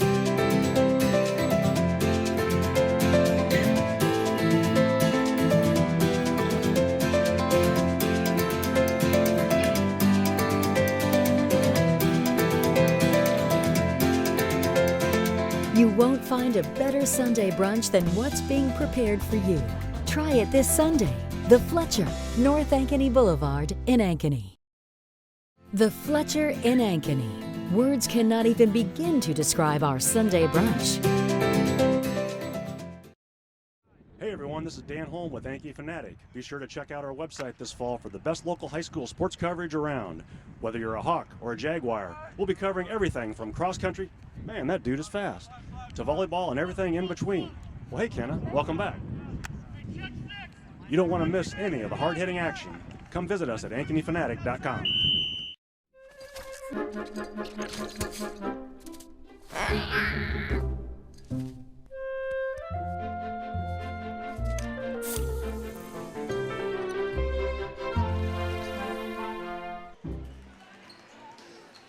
Here at Centennial High School, the final here tonight, the Valley girls come in and beat Centennial 63-50. Dar Danielson with you. Let's run down the scoring first for the visitors. Zoe Young with 29 points for Valley tonight. 20 for Alex Honnold, 9 for Grace Plummer, 3 for Meredith Reeker, and 2 for Shay Fuller. For Centennial, 10 for Kenna Sauer. She fouled out with 7:38 to go in the third. 8 for Rachel Schoen. She fouled out with 4:40 to go in the fourth. 8 for Lexi Kiana Harris. 7 for Cleo Murray. 6 each for Taylor Runchie and Jackie Pippett. 2 for Bella Robin and 3 for Meg Burns. Valley got the first bucket of 3 from Young and then never trailed. They led 13-10 after one, 27-25 at the half, 46-44 at the third, but then opened it up in the fourth quarter, outscoring them by 13 there. Outscoring them 19-6 in that fourth quarter. So Valley goes on to 5-0, Centennial to 3-2, and I'm got a feeling Thursday that Valley might move up in the rankings a little bit there, as Waukee was losing tonight. Southeast Polk lost last night. City High is just above them, so we'll see what happens with that. Final here in the girls' ball game, 63-50. Valley over Centennial. We'll take a little bit of a break, and then we'll come back, and we'll have the second half of our doubleheader in just a bit here on CISN.TV. Moms typically get to make a majority of the healthcare decisions for their family. That can be a lot of pressure, but not for me, because I know the choice is ours. For medical tests like MRIs, X-rays, CAT scans, and of course mammograms, ask your doctor to refer you to Iowa Radiology. They work around our hectic schedules. They're the best at what they do, and they're so great with my family. They truly care, and it shows. Visit iowaradiology.com or call to schedule an appointment. Iowa Radiology. Our focus is your good health. Miss your hometown clothing store? The one that had it all? Everything to get the work done, all in one place? G&L Clothing is your hometown Iowa store. Stop in and see us. Or we're only a click or phone call away. Family owned for nearly a century. G&L Clothing, 1801 Ingersoll, Des Moines. G&L Clothing. Your size, your style, we've got it all.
won't find a better Sunday brunch than what's being prepared for you.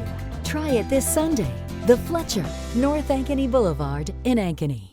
Friday year-end closeout event. Schottenkirk Chevrolet Waukee. Up to $4,500 off. Plus 0% for 72 months on new 18 Silverados. Including $2,500 and $3,500. 0% for 72 on Volt, Cruise, and Trax. And 2019 Equinox. New 19 Equinox. $245 per month lease. Only $999 plus taxes and fees. Up to $5,500 off. Plus 0% for 72 on all new Tahoes and Suburbans. Hurry in. Schottenkirk Chevrolet Waukee. WaukeeChevy.com. Black Friday. Our focus is your good health. Every month or so, there's another story in the media about when and how often we need to get our mammograms. Kind of confusing. When this happens, I like to consult with experts. So I called Iowa Radiology. They recommend women get an annual mammogram starting at age 40. They know that it's the best way to detect cancers early and save lives. And that's good enough for me. Visit iowaradiology.com or call to schedule your mammogram. Iowa Radiology. Our focus is your good health. Miss your hometown clothing store? The one that had it all? Everything to get the work done, all in one place? G&L Clothing is your hometown Iowa store. Stop in and see us. Or we're only a click or phone call away. Family owned for nearly a century. G&L Clothing. 1801 Ingersoll, Des Moines. G&L Clothing. Your size, your style, we've got it all.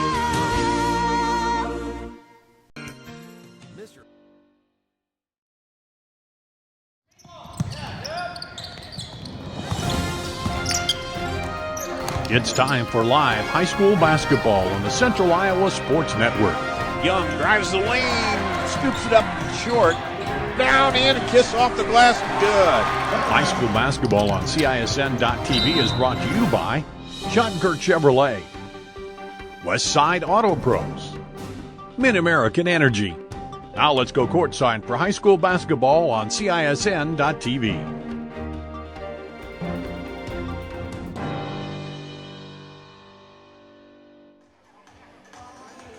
We're at Ankeny Centennial High School live here on CISN.TV. Dar Danielson with you as we get ready for the boys' half of this doubleheader. Two teams coming in at 1-1 on the season, Valley and Centennial. First of all, Valley, the visitors, they lost to Roosevelt in the season opener 57-52. Then ran away from Dowling 63-36 on Friday night to get their first win of the season. For Centennial, the game you saw here, they beat Southeast Polk 62-45 to open up the season, then lost a tight one to Hoover 42-39. And again, one of those games where Hoover clamps down on you and keeps you, under 40 points there. And that's kind of and Hoover themselves with 42, so that's kind of their mode of operation. So we'll see which these two teams now. Well, who's going to go from 500 to a game above here in just this early going of the boys basketball season tonight. Could be an interesting one for Centennial, the Jaguars. One player comes in double figures, Cody McCullough, 16.5 points. Preston Kelling right there at 8, and Garrett Seversite at 6. For the Tigers, they have two players scoring in double figures coming in. 15 for Sam Stevens. Evan Obia is scoring at 10 points a game in the first two. Then 7.5 for Aguk Dang, Trayvon Williams, and Drew Yerock to round it out there for them. So it looks like scoring-wise a little more across the board there.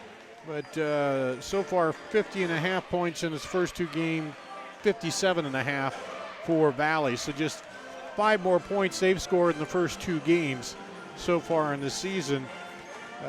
Field goal, you look at it, interesting. Their three-point percentage, a little bit of an advantage to Valley, 37.9 to 26.9 for Centennial there. So we'll see if that plays into it at all.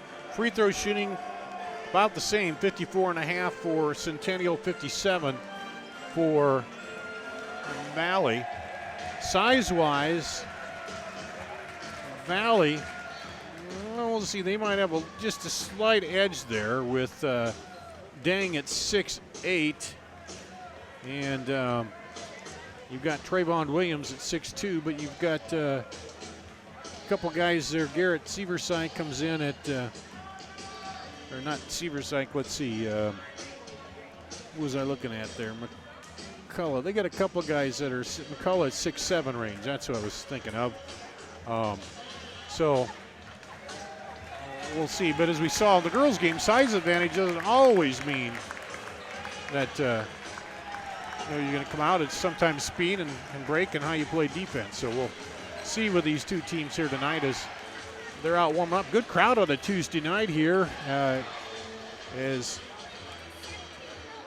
good rated matchup in the girls, and Valley downs Centennial. Centennial got it down and tied it at one point in the third, but could not get over the hump. And then, well, there was a plague of fouls by both teams in that second half, and end up 2 players fouling out for Centennial in that second half. So we'll see how they call it here. Same officials, if it's called any differently or tighter or whatever here in the boys matchup tonight, as we get ready for the second half of our doubleheader. Coming up tomorrow night, we'll have our sports show from 6 o'clock from Thunderhead at Ankeny. Well, a special guest coach tomorrow night is the head volleyball coach, Jessica Reinhardt of Ankeny Centennial. We'll be talking with her about their state championship as they got back on top once again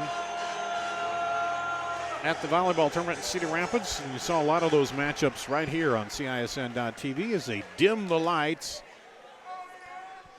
and get ready for the starting lineups here. It always makes it tough on me to see my sheet when they do that, and then about the time your eyes adjust, they put the lights back up. But here we go, getting ready for the starting lineups tonight. Good evening, ladies and gentlemen, and welcome to Jaguar basketball. Tonight's game will match the Tigers of Western Both teams, he said, coming in 1-1. Tonight's contest is a CIML. Both teams still trying to, I think, find their way and early on in the season with new makeup of the team. B.J. Windhorst coaching Valley, 5th season. Assisted by Matt Carter and Eric Chappell. Ankeny Centennial also has a 1-1 record, and they are coached by Bob Fontana. Bob Fontana, of course, the coach of Centennial. His 6th season. Ben Lamont and Mark West. Now, let's meet the starting lineups. And there we go. We're going to meet the starting lineups. Starting at a guard, a 5'9" senior, number 10, Sam Stevens. Sam Stevens. At a guard, a 6' senior, number 12, Evan Obia. At a Evan guard, Obia. 6'2" senior, number 22, Trayvon Williams. Trayvon Williams. At a forward, a 6'4" senior, number 42, Michael Chambers. Michael Chambers. And at center for the Tigers, a 6'8" senior, number 2, Agwep Dang. Gook Dang, And now the 5th starter there for Ankeny Centennial Jaguar. for Centennial. Starting at a guard, a 6'2" junior, number 5, Preston Kelly. Preston Kelling starting. And at a guard, a 5'11" senior, number 20, Tyler Rogers. Tyler Rogers.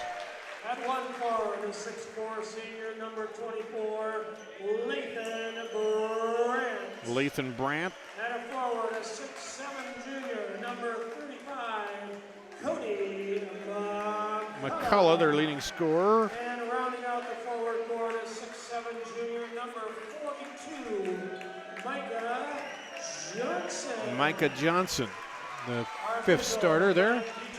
Jared Kramer and Ryan George. And they bring the lights back up. And we're ready to play. As we get underway for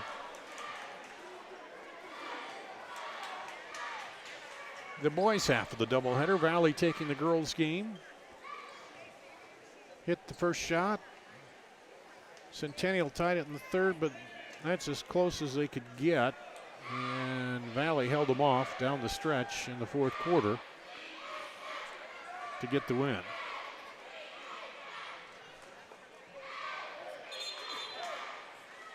Get the whistle from the official. He wants them to come out of the huddle, and they will, and we'll jump it up there. Micah Johnson against Aguk Dang. Valley in the dark uniforms, Centennial in the white. And here we go. Dang controls the tip. Back to Trayvon Williams. Gets a screen up high. Lobs it to Dang, up and off the glass. Dang screened up high and then just went in and got the lob pass. 4-2.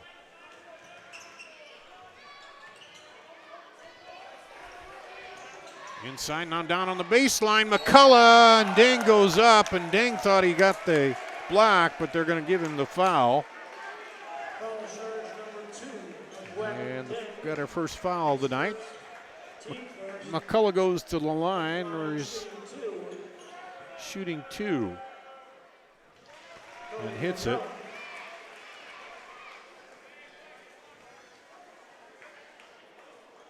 And he'll get one more. Misses the second one.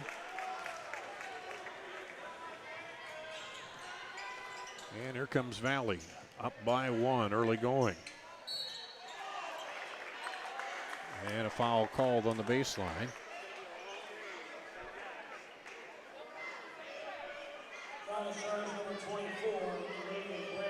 Brandt with the foul, his first, team's first.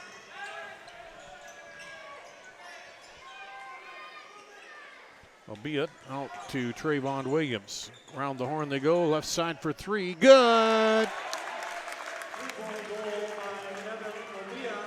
Evan Olabia.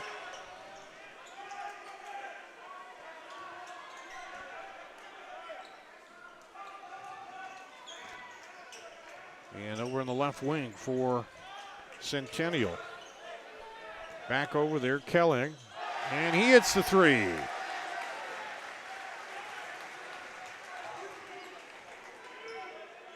And we got a 1-point ball game here. Down on the block to Dang. Spins around against McCullough and lost it off his foot on the turn. So to go to Centennial and the Jaguars' first chance to take the lead tonight.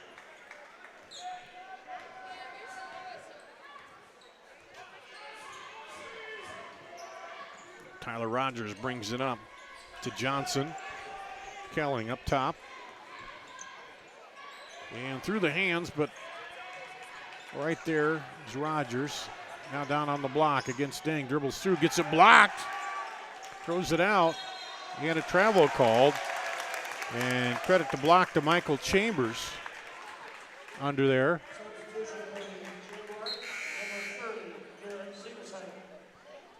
And Seversike in the ball game for Centennial. They replaced Lathan Brandt. Sam Stevens with it up top. Gets to Williams, back to Stevens, sets the 3, but McCullough jumped out on him, and now they turn it over underneath. McCullough, good job to jump out on defense. Here comes Centennial. Seversike looks inside.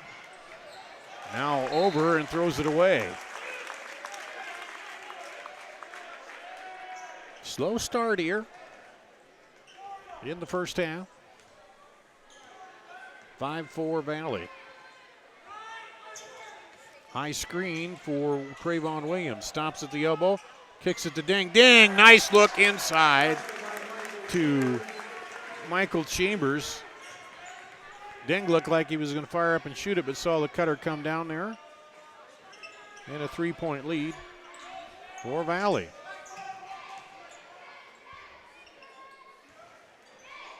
Bounce pass over on the side, now back over.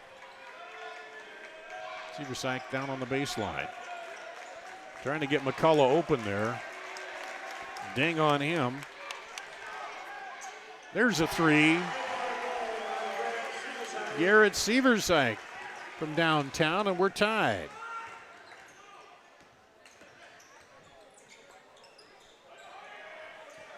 There's a 3 back the other way. Sam Stevens points, and we're not tied. As they exchange threes.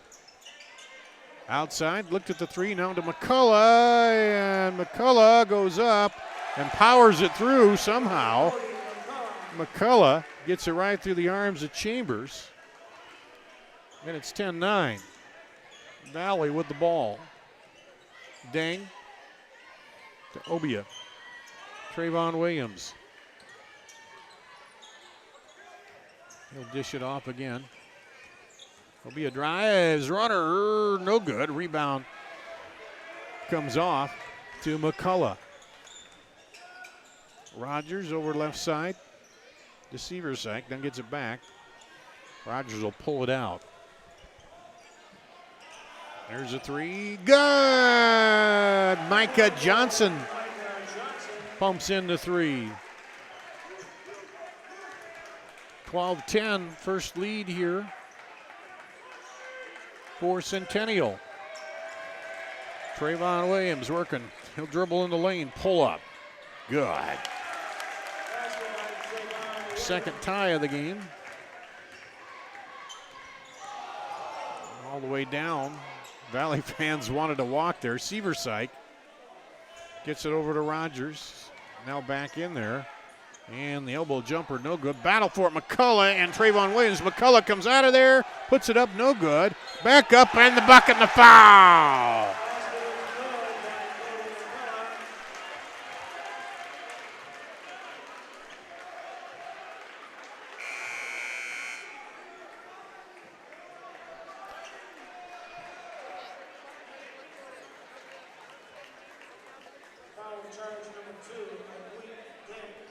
Deng with the foul, his second team foul. McCullough to the line. Hits it. So 3-point lead, the biggest lead here for Centennial. Stevens drives the lane, dishes underneath to Trayvon Williams. He goes across the lane. Now almost knocked away. Back to Stevens, looks at the three. Now finds himself open, throws it up, and pulled down by McCullough off the miss. Thought about the three for a minute, Brandt did. Now gets it over to McCullough. Three, high bouncer, and then a push is going to be called on the rebound. McCullough, I think. Which would be his first second team foul. Oh, no, Micah Johnson. So second team foul, first on Johnson.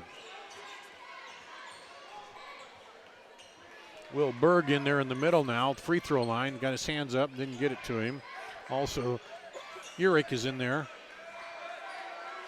Lob it down baseline, now back over and out to Stevens for three. Good! Nice passing by the Tigers, and we're tied again, the third tie here at 15-all. And inside taken away, Trayvon Williams on the run out, but stolen away, picked his pocket, Brandt. Throws it up the floor and has it knocked away, stolen back the other way. Williams down the lane, and he'll get fouled.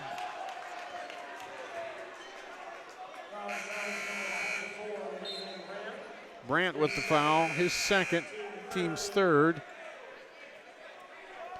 And Rogers back in for Centennial. Evan Obia back in.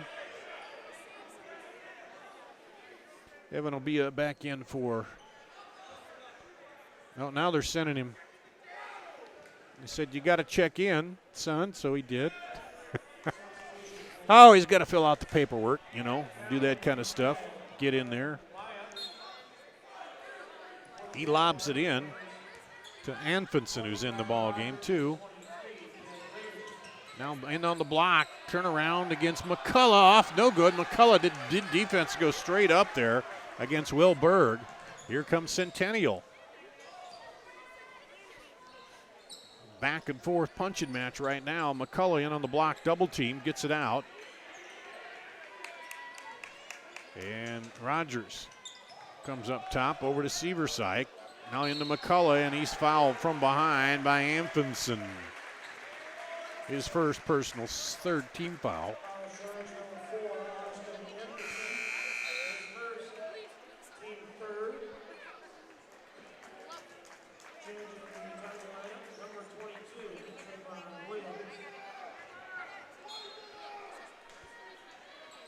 $15 all here, just over a minute to play in the first quarter.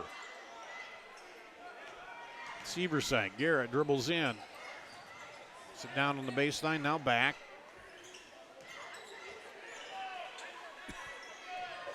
Outside to Kelling. Dribbling in on the wing, loses a handle on it. Here comes Trayvon Williams. Dishes out for three, rattles down, no good. And the rebound comes off to Ben Breeding. Neither of these teams holding for one shot, and they throw it away. That last minute, we've kind of slowed down a bit here. Let's see if Valley now will hold for one. Almost a lot of teams automatically see that now when they get, 30 seconds. And bring it up top, Valley. Looking. You got to post up down low. Turn around, little baby hook is good by Will Berg against McCullough. McCullough stopped him last time, so this time he went with a hook shot. Down at the buzzer! Just about went there for Preston Kelling. But Valley will take a 2-point lead at the end of one. We'll take a break, come back after this on CISN.TV. Fletcher in Ankeny. Words cannot even begin to describe our Sunday brunch.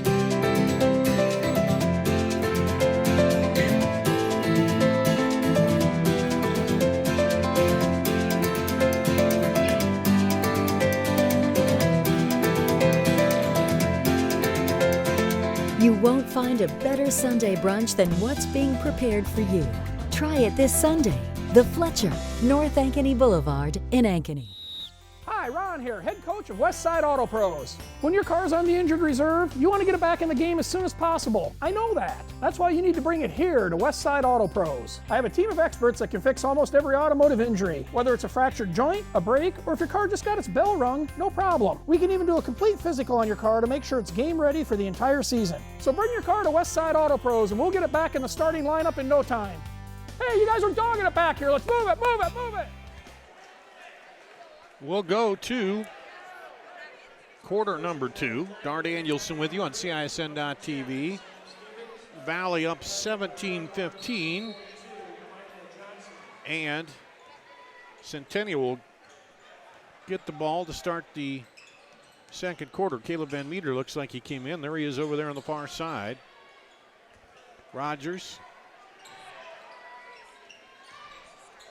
Up top to Van Meter. Having trouble breaking that defense, but then there's a foul. I think that might go on Will Berg. Yep. His first fourth team foul. So Centennial inbound under their own bucket. Nobody really in foul trouble here. A couple people with 2. There's a 3, no good. Oh, just over Berg, but Berg manages to corral it.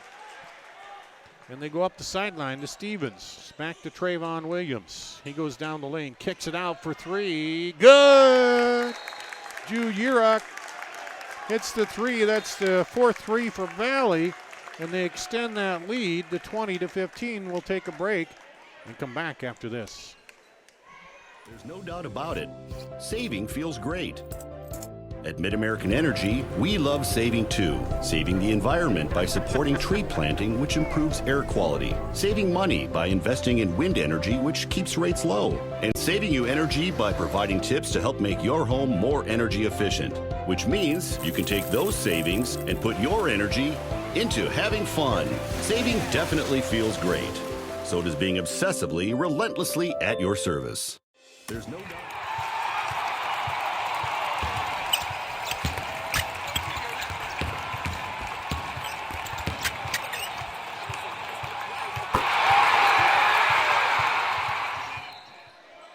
we'll go to the second quarter in Ankeny, Centennial High. The Jaguars trailing after a 3 timeout. 20-15, the biggest lead here by either team. Centennial's led by 3. Up top, pull-up jumper at the free throw line, rattles down by Tyler Rogers, and he's in the scoring column now. Trayvon Williams looks for the cutter. Brandt turns around, gets his man off his feet, goes up and has it blocked by Micah Johnson. Good play in there. There's a 3 short air ball and goes out. That would have tied it, but just a foot short. Seversike to come in. They replaced Tyler Rogers. So we got Rogers, Johnson, Kelling in there, Caleb Van Meter, and McCullough for Centennial. There's Obia for Valley with the ball to Yurok. Stevens looks inside. Berg not there. He'll pull it back out, and they'll reset the offense here. Obia gets it off Williams. He'll pull up at the elbow. Floating running jumper is good. Trayvon Williams has 4. And the lead back up to 5 for Valley. Seversike on the wing. Micah Johnson turns. Now they'll pull it back out. McCullough baseline. Double team quickly by Williams.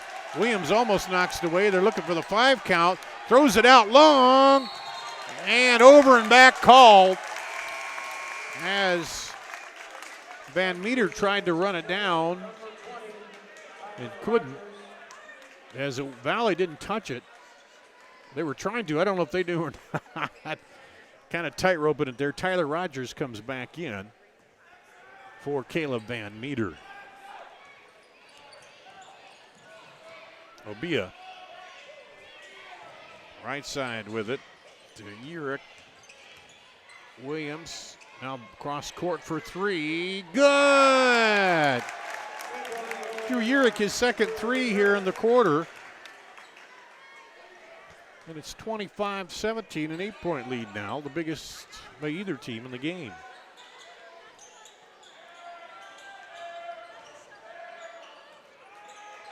Seversike rolls around, rebound Johnson. Turn around and he gets fouled. And who will that be against? It might be Berg. Yep.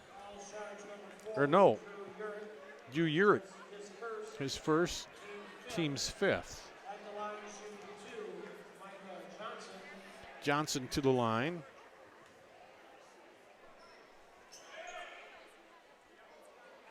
Oh, got the high bounce off, no good there. Johnson was 2 of 2 from the free throw line coming in. So his first miss of the season. Stevens comes out, Amfinson gives him a breather.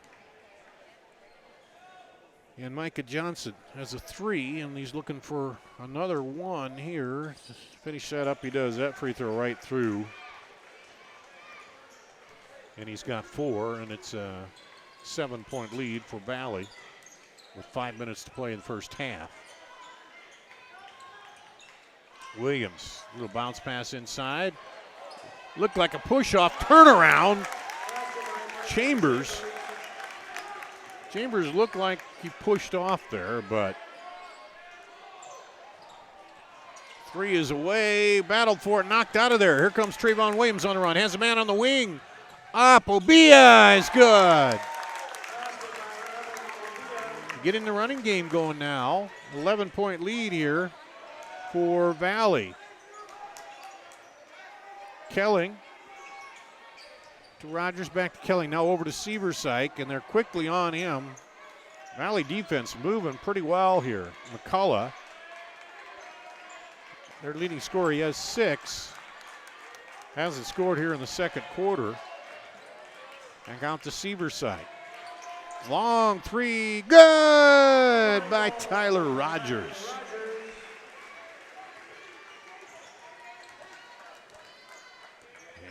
cuts the lead to 8 for Centennial. They're in the white.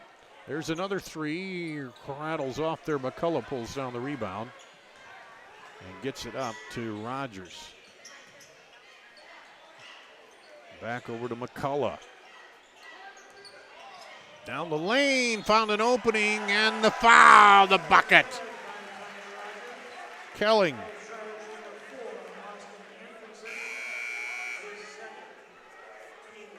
Anfinson is second personal, team sixth.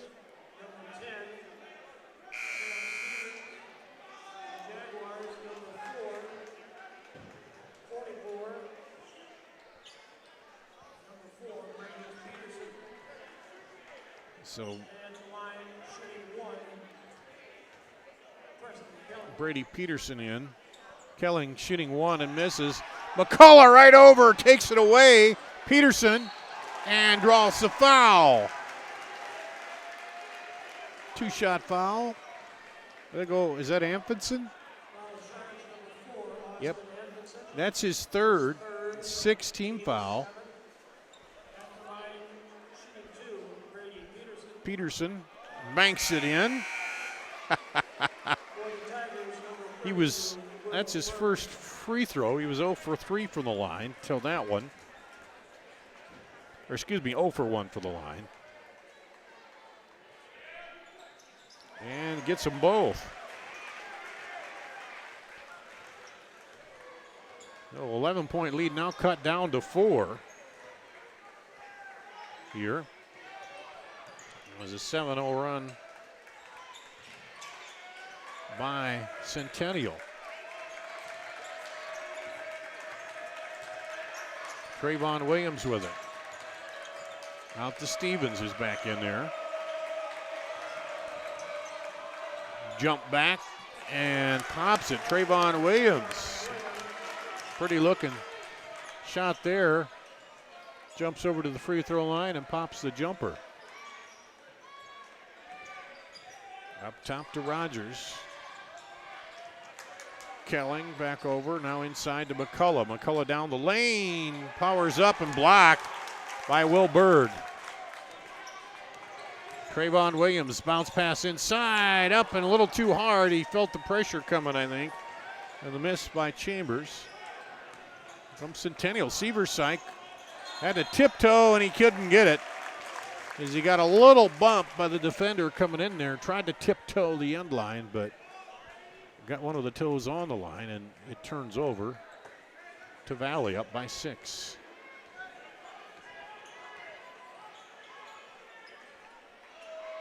Lead had been 11, their biggest lead. And a run by Centennial cut that down. Now 2 minutes to play here, first half. Across the top. Over to Williams. Now Stevens stops, shoots, and scores. Third three by Stevens. He's got 9 points on the game. And that's the margin that they lead by right now.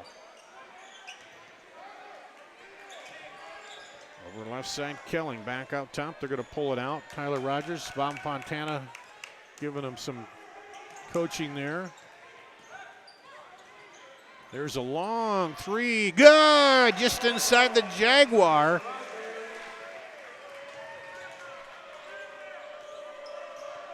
Out there. Rogers. Cuts it down to 6. And then travel call.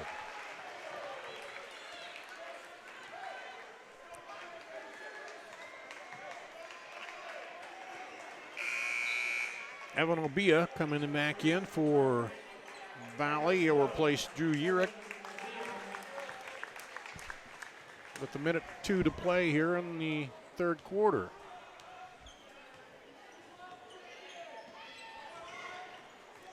And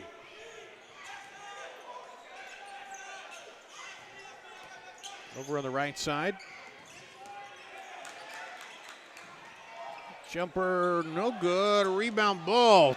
Two Jaguars battled for it, and McCullough was going against Peterson there, and they didn't know it, and they ended up turning it over because of that.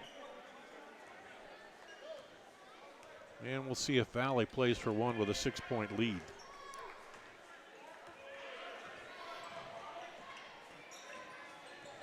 Obia to Stevens. Back over now to Williams. Working that high weave, running the clock down.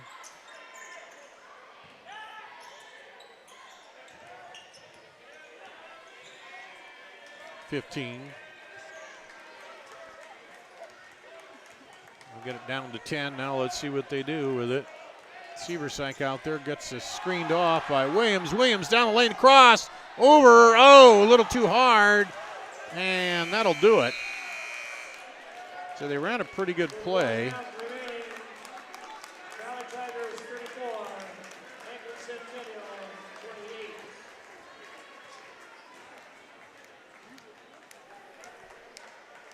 So Valley takes the lead at halftime. We'll take a break, come back, run down the scoring, and be back. Saving feels great.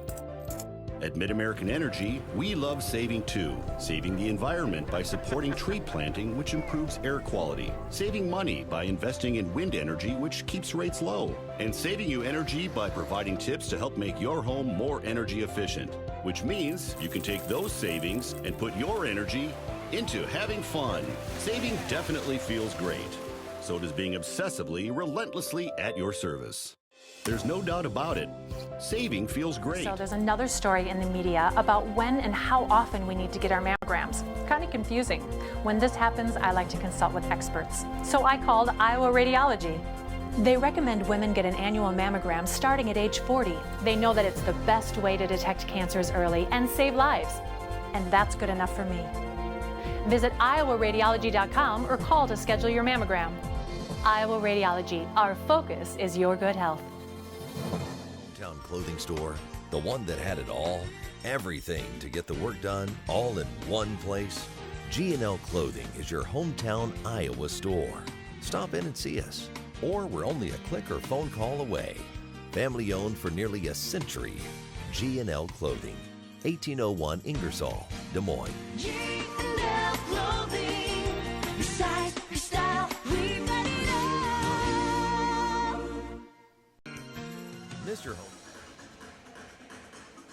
Back at Centennial High School, Darn Danielson with you here at halftime. Valley boys leading Centennial 34-28. We'll run down the first half scoring for you. First for the visitors, 9 for Sam Stevens, 5 for Evan Obia, 6 for Drew Urick, 4 for Michael Chambers, 2 for Guk Dang, 2 for Will Berg, and 6 for Trayvon Williams. For Centennial, 8 for Tyler Rogers, 6 for Cody McCullough, 5 for Preston Kelling, 4 for Micah Johnson, 2 for Brady Peterson, and 3 for Garrett Seversyke. Valley led 17-15 after 1, and here at the half lead, 34-28. Joining us here is squeezed in up here, Joe Segrist, head coach of Valley, and congratulations, another win here tonight, Coach. And thanks, Star. Against a good quality team, it came out a lot of pressure, and it seemed like that really worked for you tonight. You got a lot of turnovers, and I think maybe got them a little tired too, didn't it? Yeah, that was the game plan. We knew they had an advantage in the post area with started 3 girls in that 6-foot range, and so we knew we needed to pressure their guards and make it a 94-foot game, and we executed that pretty well, and I think it took its toll in the end. Did a little bit, and then you don't have a 6-footer, but you're putting springs in their tennis shoes, aren't they? Because they're getting the hands up high and picking off some of those passes. And maybe they get the offense gets lulled into that sense of they got a taller player, but they're trying to throw it in there, and your girls do a good job of getting to the ball and getting it out of there. Yeah, I thought in the first half a little bit we were playing with our hands down. I actually said, get your hands up, because we are so good and longer. We play longer than we are tall. So I say, get those hands up, and yeah, we get tons of deflections. Alex Honold really leads us at the top of that press and that zone, and then we can even put her in the back, and she can read kind of like a safety in football and get some steals that way. And then, of course, you like to push it up the floor when you get those rebounds, and you beat the height down the floor, don't you? Yeah, Zoe Young does a tremendous job of pushing the tempo. I tell her all the time, no one can beat you down the floor when you want to go that hard, and she's just got a high motor, especially this year. She's gotten in really good shape, and we just love when she pushes the tempo of the game. Seemed like she made some good decisions about when to take it inside there and go one-on-one against him, and when to take that outside shot, because she likes to shoot that outside shot, but there's some times when she's got her size and can go in there, and it seemed like she did a good job in a lot of those decisions tonight, didn't she?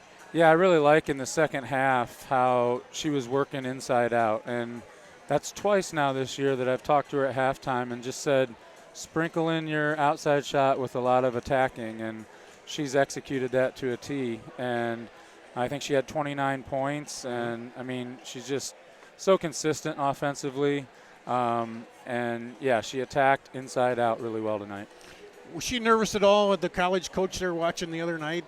I mean, there's probably a tendency sometimes to try to do too much, when they're watching, or did that bother her at all? Is she kind of used to that by now? I don't think so. They play so much basketball in the summer, and those summer games are all filled with those college coaches because that's when they can recruit more.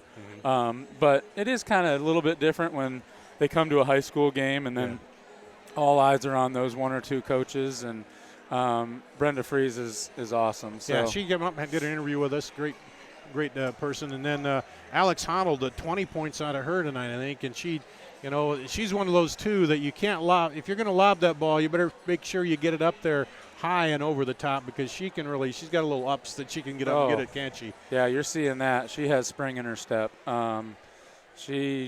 She plays at a different height than everyone else, even though she's 5'8", 5'9". Like I said, she had a double-double tonight, 20 points, 10 rebounds. So that's tremendous.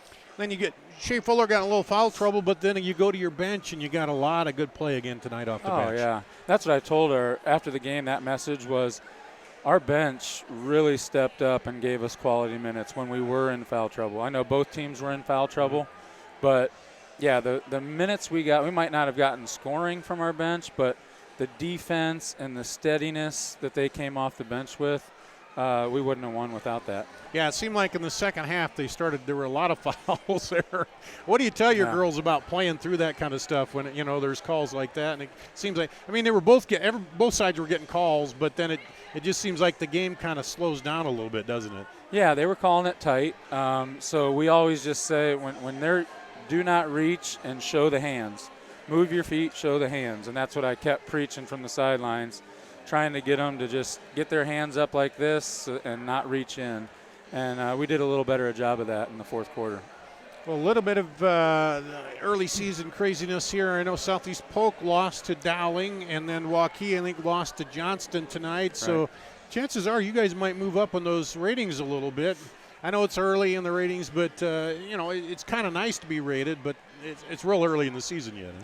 Huh? The Girls Union does a nice job of getting out and watching all of these games. They send different representatives to all the big games. So, yeah, we want to look good, look better each and every night, and that's why we preach, getting better in practice, because then I think we'll put that product on the floor. We're 5-0 now, so I couldn't ask for any more from our ladies, and they're working really hard.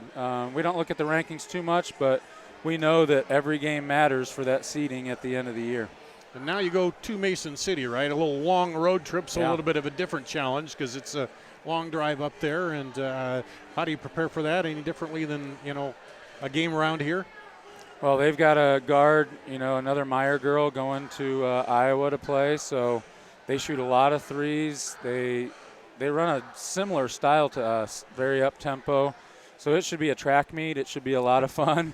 Hopefully we can get off the bus for that, 2-hour-plus drive and have our legs underneath us because we'll need them. And this was the start of a 4-game road trip for us. So it'll be tough, but I think we'll be up to the challenge. That's the kind of thing that builds you up as you head toward the end of the season, right? Right. Okay, Joe, we appreciate you joining us here tonight, and congratulations, 5-0. And couldn't be any better to start the season, huh? I'm thrilled. So thanks a lot for having me, and thanks for being here. All right, Coach Joe Segrist, we'll take a break here and come back with the second half of the boys' game after this on CISN.TV.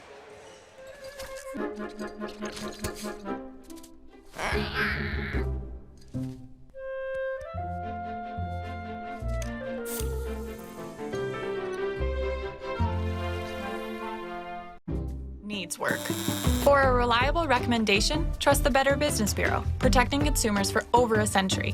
When you go to bbb.org to check out a business, you'll learn if it's BBB accredited, see its grade on customer service, and read honest, useful reviews from local people.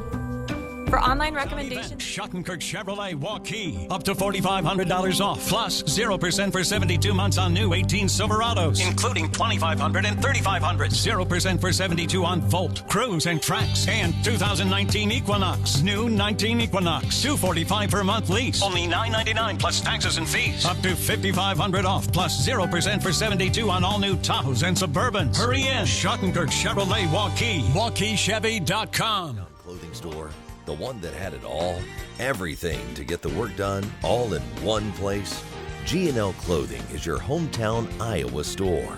Stop in and see us, or we're only a click or phone call away. Family owned for nearly a century.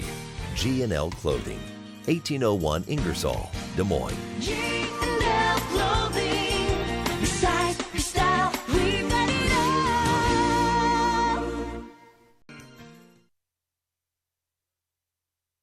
Just about ready to start the second half here at Centennial High School in Ankeny. The home team Jaguars trail by 6 at the half to Valley. Both teams 1-1 here. Looking at the foul situation, they got Dang with 2 for Valley. Amfinson got 3 fouls off the bench. So he's the one really only in a lot of trouble there for, I'll say a lot up for Valley. 2 on Lathan Brandt for Centennial. They only had 4 fouls in that first half. So I think McCullough, Johnson, Peterson, Brandt, Kelling, and Tyler Rogers to start. The starters again for Centennial. Looks like Williams, Stevens, Ding, Obia, and Chambers. Same starters that started the first half to start the second half. Valley will start with the ball here. And here we go. Trayvon Williams with it. Gets it outside to Stevens. Obia. Dang, down the lane, powers through and gets fouled. And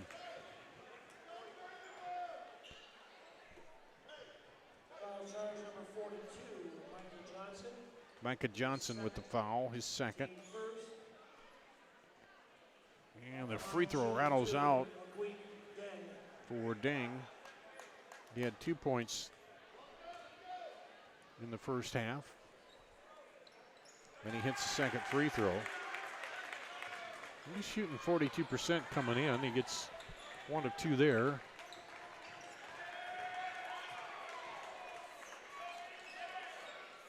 And makes it 28-35, back to a 7-point lead.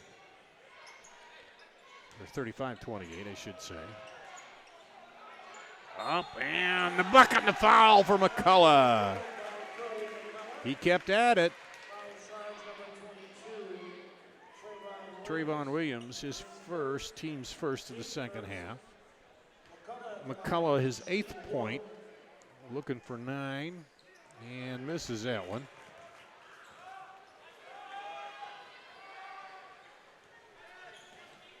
And back to a 5-point advantage. And they're in the zone. Looks like they're just going to pull it out a little bit. It's like almost a 1-3-1 zone there. Where they're set up. Now they go right side for 3. Good! That's the way to beat the zone. Is pass it and look for the open spot, and Obia does it. And it's back up to 8. Valley led by 11, the biggest lead of the game. Centennial led by 3, and then he steps, let's go over and back there. As Tyler Rogers tried to save it. Seversike will come in and replace Lathan Brandt. So again, Centennial led by 3, their biggest lead. That was in the first quarter. There have been 3 ties. Then Valley kind of pulled away, outscoring them 17-13 in the second. Now they're just being real patient here against that zone defense. The last time they popped it over there, Obia, and he shot a three. Now up top to Williams. Inside, turn around, short, rebound. They battle for it, and Ding comes out of there when McCullough gets the ball. Ding had a kind of a hand in there, but pulled away. He was worried about the foul, I think. And there's a nice drive to the hole by Kelling. Kelly cuts it to 6.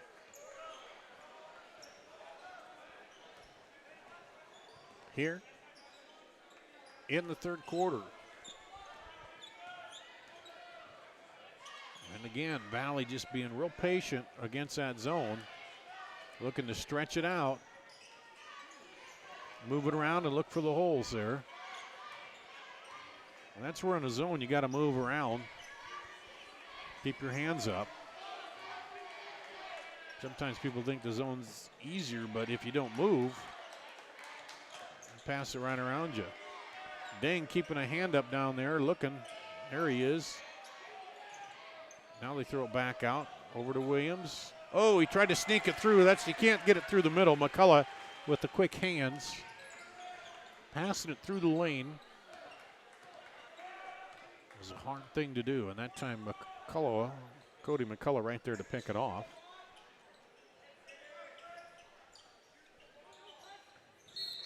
And foul down low.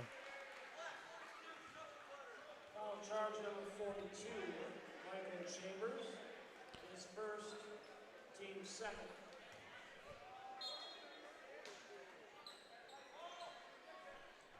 Chambers with the foul.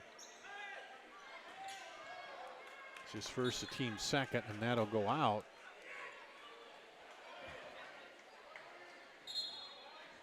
Stay with Centennial. Official on the baseline pointed to Valley, then they talked with his partner and they said, nope, it goes that way. Pull up jumper, good by Micah Johnson. He's got 6. And that lead cut now to 4. Obia over to Trayvon Williams. Well, failing the zone has slowed the pace down, and Valley's done it themselves to slow it down, and now B.J. Windhorst wants to talk it over what they want to do against this zone. Halfway through the third quarter, we'll take a break on CISN.TV. At Mid-American Energy, we love saving too. Saving the environment by supporting tree planting, which improves air quality. Saving money by investing in wind energy, which keeps rates low. And saving you energy by providing tips to help make your home more energy efficient. Which means you can take those savings and put your energy into having fun. Saving definitely feels great. So does being obsessively, relentlessly at your service. The Fletcher in Ankeny. Words cannot even begin to describe our Sunday brunch.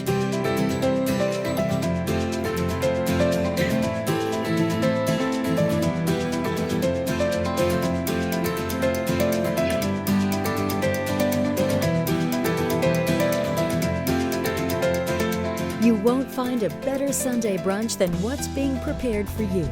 Try it this Sunday. The Fletcher, North Ankeny Boulevard in Ankeny. Getting back to action here. Valley will have the ball, leading by 4. Centennials come out in the zone to start the second half. Now looks like they dropped a man-to-man. They switched defenses on them in the timeout. But they went to the zone, so Valley was kind of slowing things down, and it kind of helped. I think the tempo kept it a little closer, and they managed to cut the lead down to 4 here. Williams drives in, pulls up, and hits it. Trayvon Williams has hit several of those runners tonight. He's got 8. Cross court. Jumper is good. The 3. Preston Kelling hits another 3. He's got 10 points now. And we've got a 3-point matchup with Valley leading the ball in the dark uniforms there. Trayvon Williams looks for the cutters through there. Obia gets it blocked. Nice block there by Micah Johnson. Here comes Centennial. looking for the tie or to cut it to 1. Rogers will dribble out top against Williams.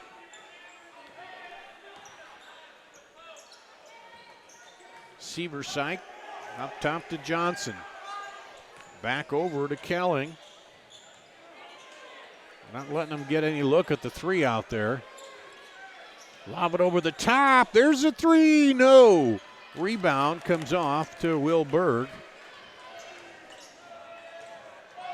Oh, good look onside. Bullet pass. Down low to Chambers. Quickly back the other way. McCullough baseline. Drives in. Has it stripped away by Chambers, but keeps a handle on it. Now lobs it back out there to Tyler Rogers. Johnson, pull up and short. McCullough, putback is no good, but he's fouled. He'll go to the line.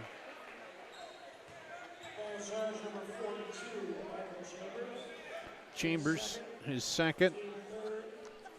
Third team foul. McCullough goes to the free throw line. And he hits that one. McCullough with 9 now.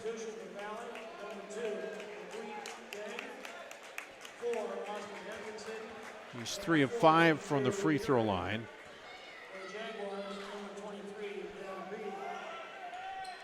And gets the second one. Ben Breeding back in for Centennial, and then several players in. Amphitson in for Valley, also Drew Urick in there for the Tigers. Down the lane, they kick it out there to Amphitson. Over the top to Stevens. He pulls up with a jumper, pops it. That's a 2. Stevens with 11.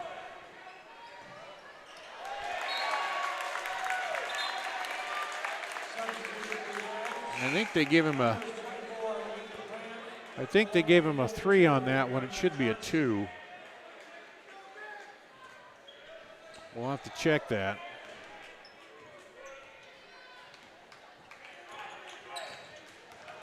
Down the lane, Trayvon Williams through the defense. And I thought for sure they said 2. Now here Valley takes it away, but they put 3 up on the board. Unless I missed something, I don't know. Under a minute to play. Trayvon Williams up top. Valley with an 8-point lead.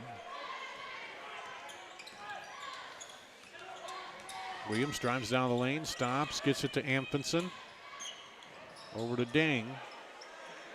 Deng looks for the cutter, and now they go back across to Amphitson, and it's knocked out by Lathan Brandt, but it'll stay with Valley.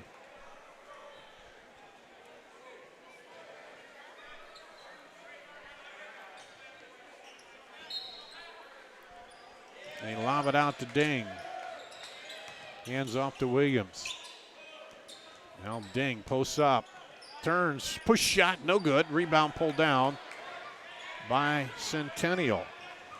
Kelling comes down. They get a chance now for one shot. To cut it down here. Heading into the fourth quarter.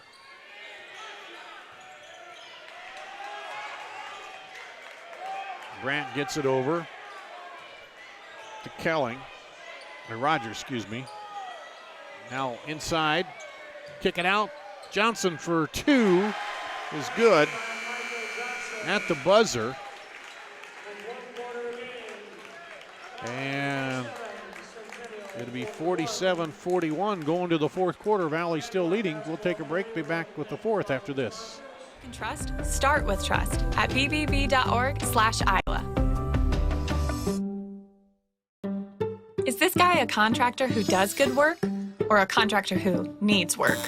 For a reliable recommendation, trust the Better Business Bureau, protecting consumers for over a century. When you go to bbb.org to check out a business, you'll learn if it's BBB accredited, see its grade on customer service, and read honest, useful reviews from local people. For online recommendations you can trust, start with trust at bbb.org/Iowa. Hey everyone, this is Dan Holm with Ankeny Fanatic. Be sure to check out our website this fall for the best local high school sports coverage around. Whether you're a Hawk or a Jaguar, we'll be covering everything from cross country, man that dude is fast, to volleyball and everything in between. Well hey Kenna, welcome back. You don't want to miss any of the hard-hitting action. Come visit us at ankenyfanatic.com.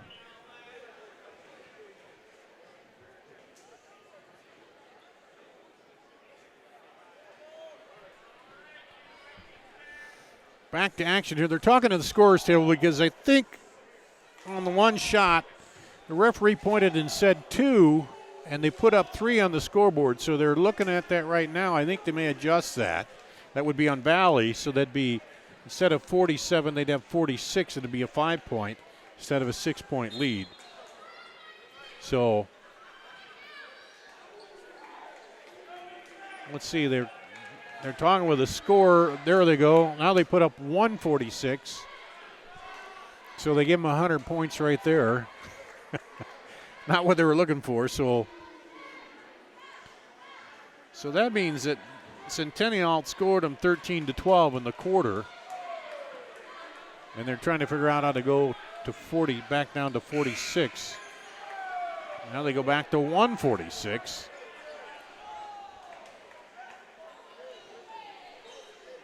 And it's trying to figure it out on the scoreboard.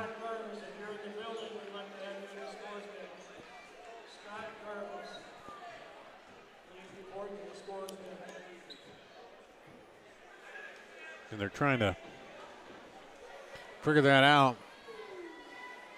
Pete Tarpey isn't going to go down and help him. He's going to stay right here.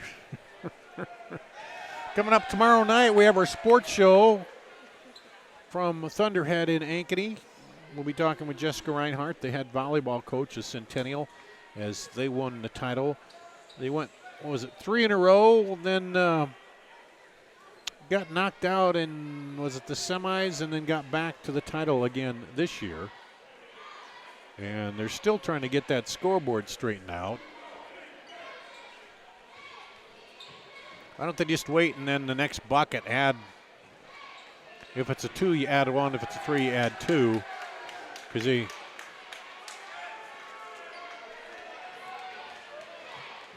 now they got somebody else in to talk about it here.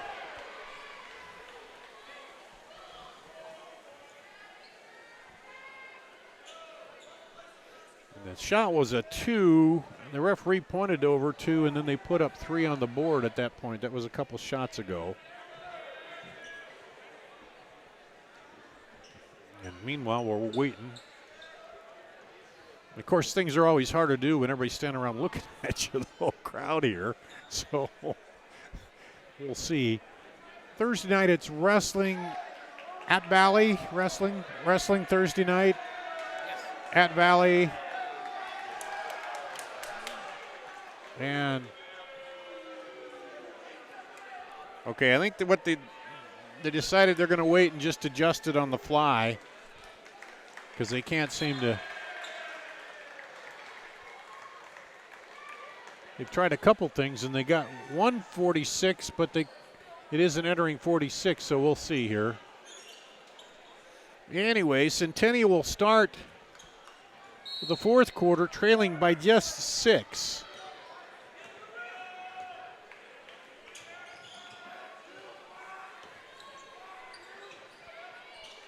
And here we go. Here's a 3. Their ball up and good by Johnson on the rebound. He's got 10.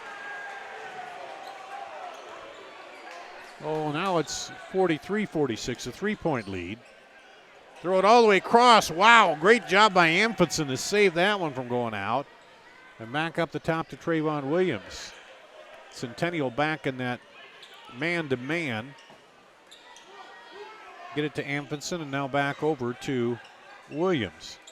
He dribbles by into the corner. Now he'll drive down, kicks it out to Amphitson for 3. No good. Rebound, Dang puts it up, but he'll get fouled. I think McCullough kind of got caught coming down.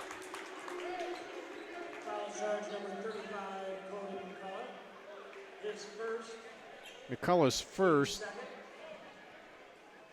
Just the second team foul here. Dang to the line. And he misses it, so they can't correct the scoreboard. Ampheson comes out, Berg comes in.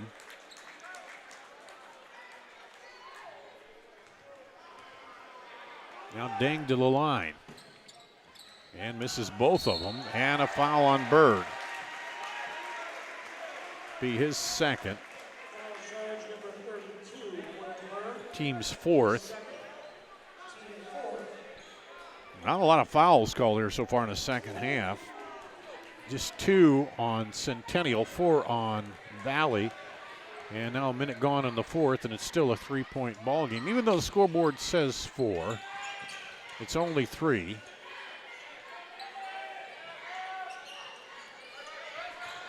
Right side Brandt, knocked around, battled around, and pulled out of there by Will Berg for the Tigers. Tigers and Jaguars going at it here.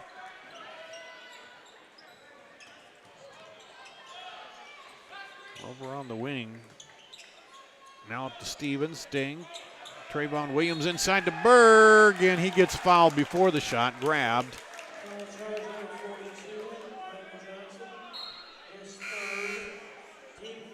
Had to go against Johnson, his third, and the team third.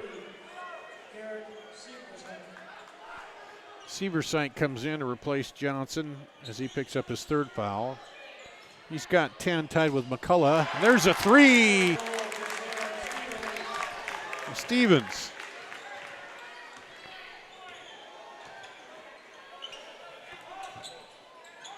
So now the scoreboard is correct.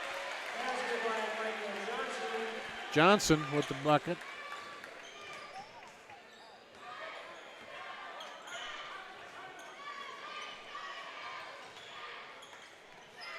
And it's a 4-point Valley lead. That was Valley's first bucket of the fourth quarter, believe it or not. Seversite with the foul. Now up to 4 team fouls for Centennial. Valley has 4 and a 4-point lead.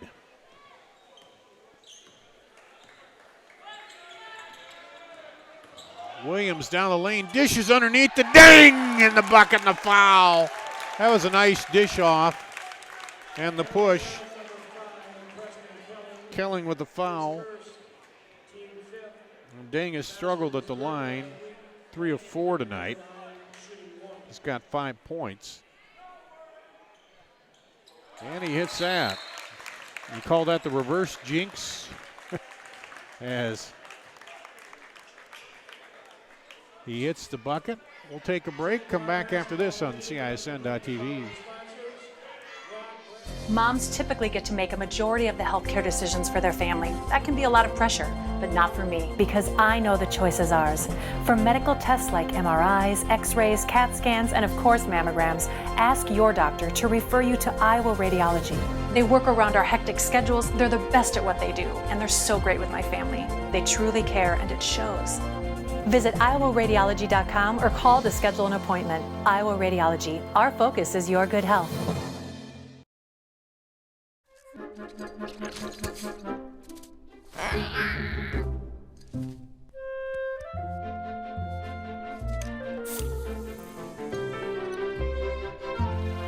And we'll go to action here. A tight ball game. 7-point lead on Valley. They just built it up there with the foul on the old-fashioned 3-point play by Dang. And we'll see if Centennial can make a run. Seversite down on the baseline. Now they try to go inside, and the foul is called on Urick.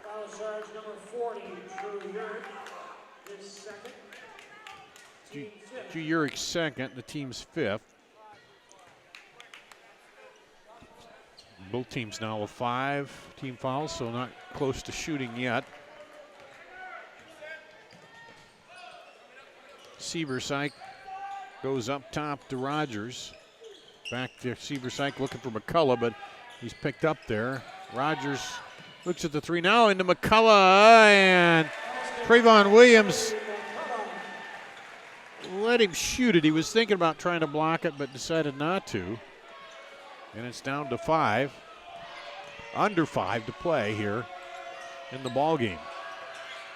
Both teams looking for their second win of the season, each at 1-1. Williams down the lane, turnaround, and gets the kiss off the rim and the glass. He's got 12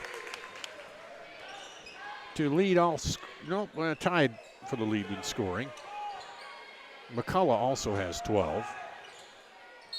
And that's going to roll over and good for McCullough, and he's got more than 12 now.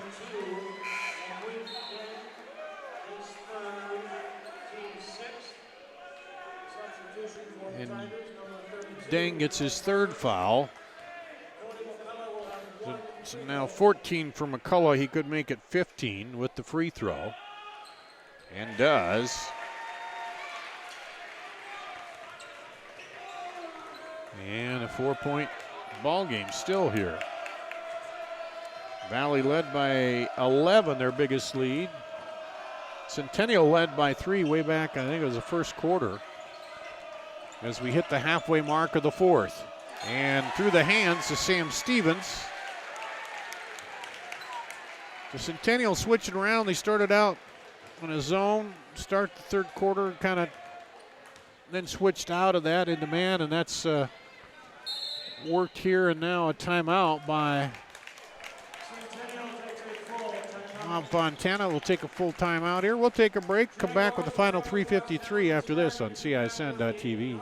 Friday year-end closeout event. Schottenkirk Chevrolet Waukee. Up to $4,500 off. Plus 0% for 72 months on new 18 Silverados. Including $2,500 and $3,500. 0% for 72 on Volt, Cruise, and Trax. And 2019 Equinox. New 19 Equinox. $245 per month lease. Only $999 plus taxes and fees. Up to $5,500 off. Plus 0% for 72 on all new Tahoes and Suburbans. Hurry in. Schottenkirk Chevrolet Waukee. WaukeeChevy.com. Believes in competition and good sportsmanship, who knows it's not about the trophies or the medals, but rather the lessons learned.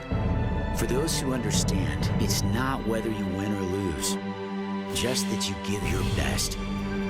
So go ahead, lace them up, take the field, have fun, and play. For the experience, for the memories, for the love of the game. Shields.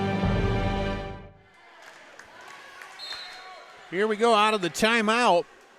3:53 to play. Centennial coming back. They fell behind by 7 and now push back to 4. A chance here to cut that in half or better. And there's a foul by Urich, and that'll be 3 on him. Just a 6th team foul. Or wait, no, that'll be 7. Okay. Missed one there, so that'll be 7.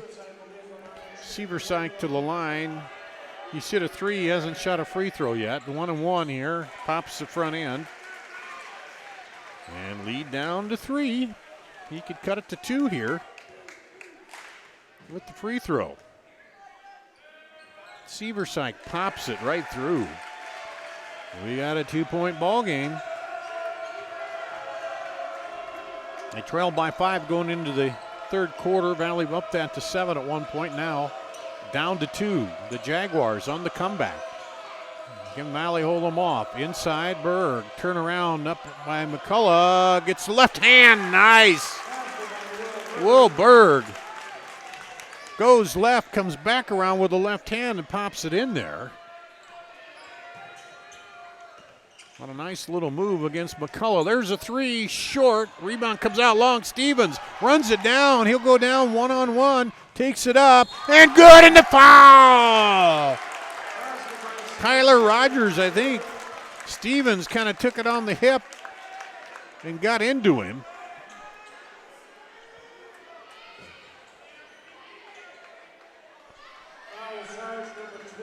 First on Tyler Rogers, a 6th team foul. Stevens to the line for 1 here. He's got 16. And can't get the 17th. Average is 15. So lead back up to 6. Under 3 on the clock. Outside, Seversike looking low to McCullough. Guarded by Berg down there. They're battling. Micah Johnson also on the low post. He's guarded by Urich. Seversike, Mabia's on him. Now on the wing. And up and good. McCullough steps up and gets one. 4-point ball game. 17 for McCullough. Oh, falling down is Williams. Saves it though. And comes back out of there. He'll pull it out. Winds down to the 2-minute mark. McCullough, stop and go, spins, jumper, short, rebound battled for, gets his own rebound, saves it. Good hustle out of Trayvon Williams. He's been all over the floor. Gets a high screen from Berg, now down the lane, throws it across and throws it away. And tried to do a little too much that time. And gets the turnover to Centennial.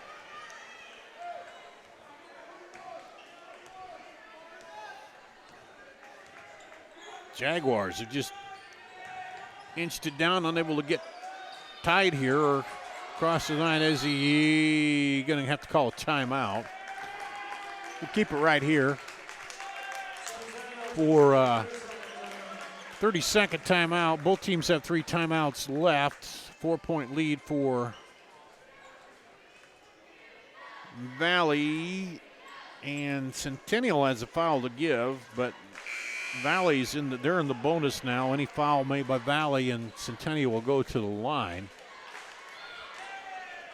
Centennial has one more to give before they're in the bonus. They have 16 fouls. 17 for McCullough, the leading scorer now in the game. Right behind Sam Stevens with 16. McCullough averages 16 and a half, so just right about his average. And same for McCullough, he averages 15 and he's at 16. 12 points for Trayvon Williams, he's averaging 7 and a half. And Obia averaging 10, he's at 8. And for the Jaguars, they didn't have anybody else coming in averaging in double figures, but Micah Johnson has 10, so a good game out of him, and 10 for Preston Kelly. So a couple players stepping up a little bit here. Need to do a little more, and there's a kick by Stevens. And Dang will come back in, replacing Urich. Get a little more size in there once again. So they got Williamsburg and Dang down low in that 2-3 zone now. There's a 3. Good! Preston Kelling. Just mentioned him. And here he steps up and makes it a 1-point ball game. Kelling now with 13. And we got a tight one. Minute to play. Driving, running shot by Obia.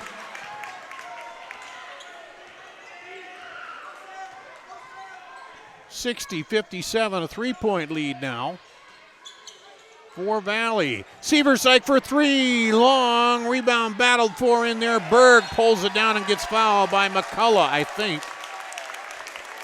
Key rebound there. McCullough gets the foul, and that'll put him in the 1-and-1. So not a bad foul really on the rebound, depending on what Berg does at the line. He hasn't shot one tonight. He's 1-of-2 on the season. So we'll get the 1-and-1 here. Key free throws, leading by 3. He rattles it home. The front end of the 1-and-1. He'll get another one. And makes it back to a 4-point lead. Oh, Centennial just keeps chipping away at it and had a chance down there. And then a big rebound by Berg. And he's got a chance to up it to a 5-point lead here. There's the big three by Preston Kelling. And let's see, Centennial's outscored them 16-15 here so far in the fourth quarter. But they went in trailing by 5. Or by 5, and now trailing by 4, so that's right. Outscored them 16-15. So Valley pulls everybody off the line again. And Berg will get the second free throw here.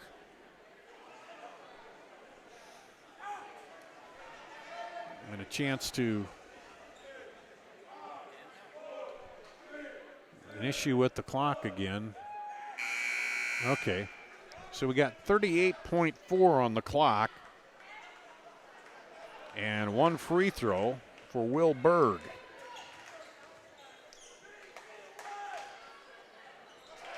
Rattles it down. Doesn't matter if it catches the rim or not. So Centennial's got to shoot in a hurry. And offensive foul called on McCullough underneath, looking for position. It won't be shooting, but it gives the ball back to Valley and means they'll probably have to force him into a foul here. And they'll take Deng out and bring Drew Urick in.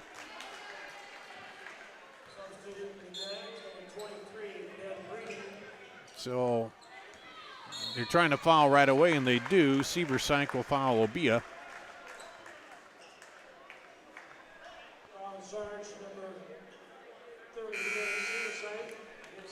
So Obia will go to the line.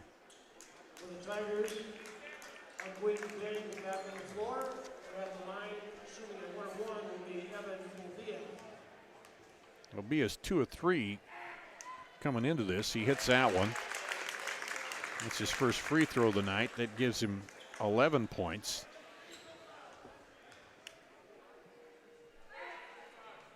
And hits the second one. So the Tigers making their free throws down the stretch here to salt this away, possibly, with 7-point lead. There's a three, goes air ball, and Johnson steps on the end line, and that'll go back to Valley.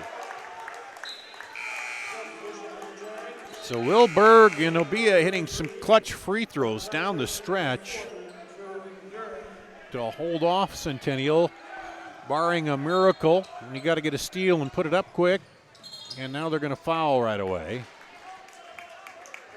And Seversyk pick up the foul, and that'll send Obia back to the line.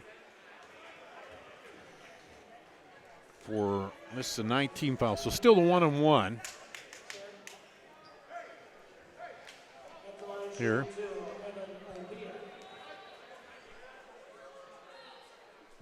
Oh, they have that as the 10th. Okay, so shoot 2.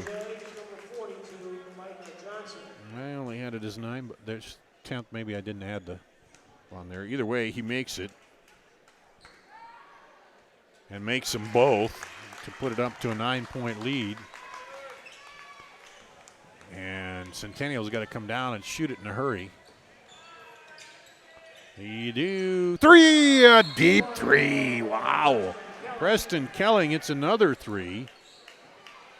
And it's not quite over yet with 13.5. They got a work to do, but let's take a quick break. We'll do that and be back with more on CISN.TV.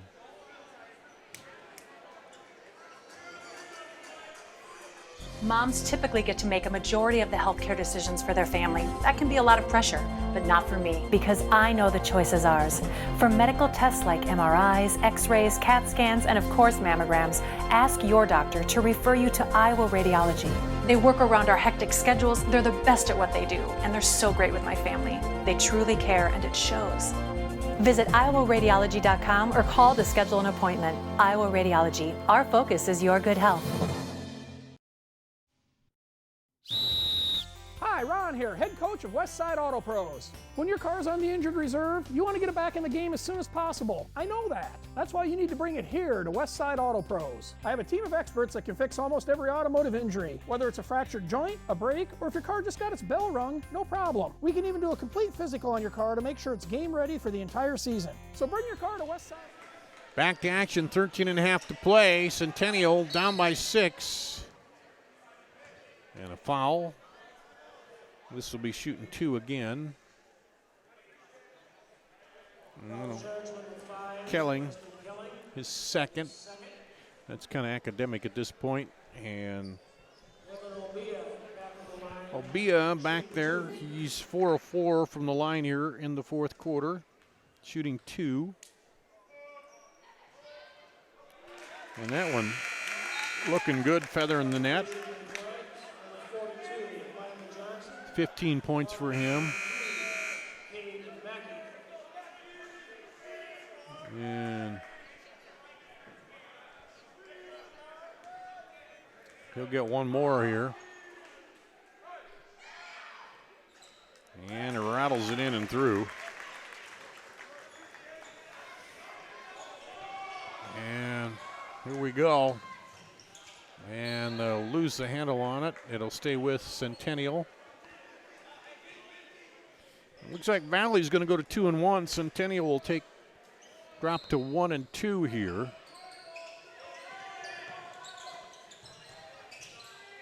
And Trayvon Williams does what they don't want to do. He fouls. And the coaches are all put their head down and point to their head and said, think. And he's trying to say he jumped in me, but it doesn't matter. You can't. You just got to let him shoot at your head here, and he misses the free throw. So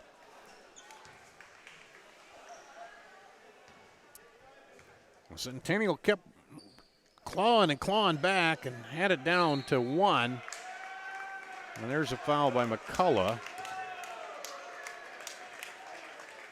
And so we'll come down the other way, and Will Berg will shoot free throws. He's 2 of 2. Make it 3 of 3 on the night.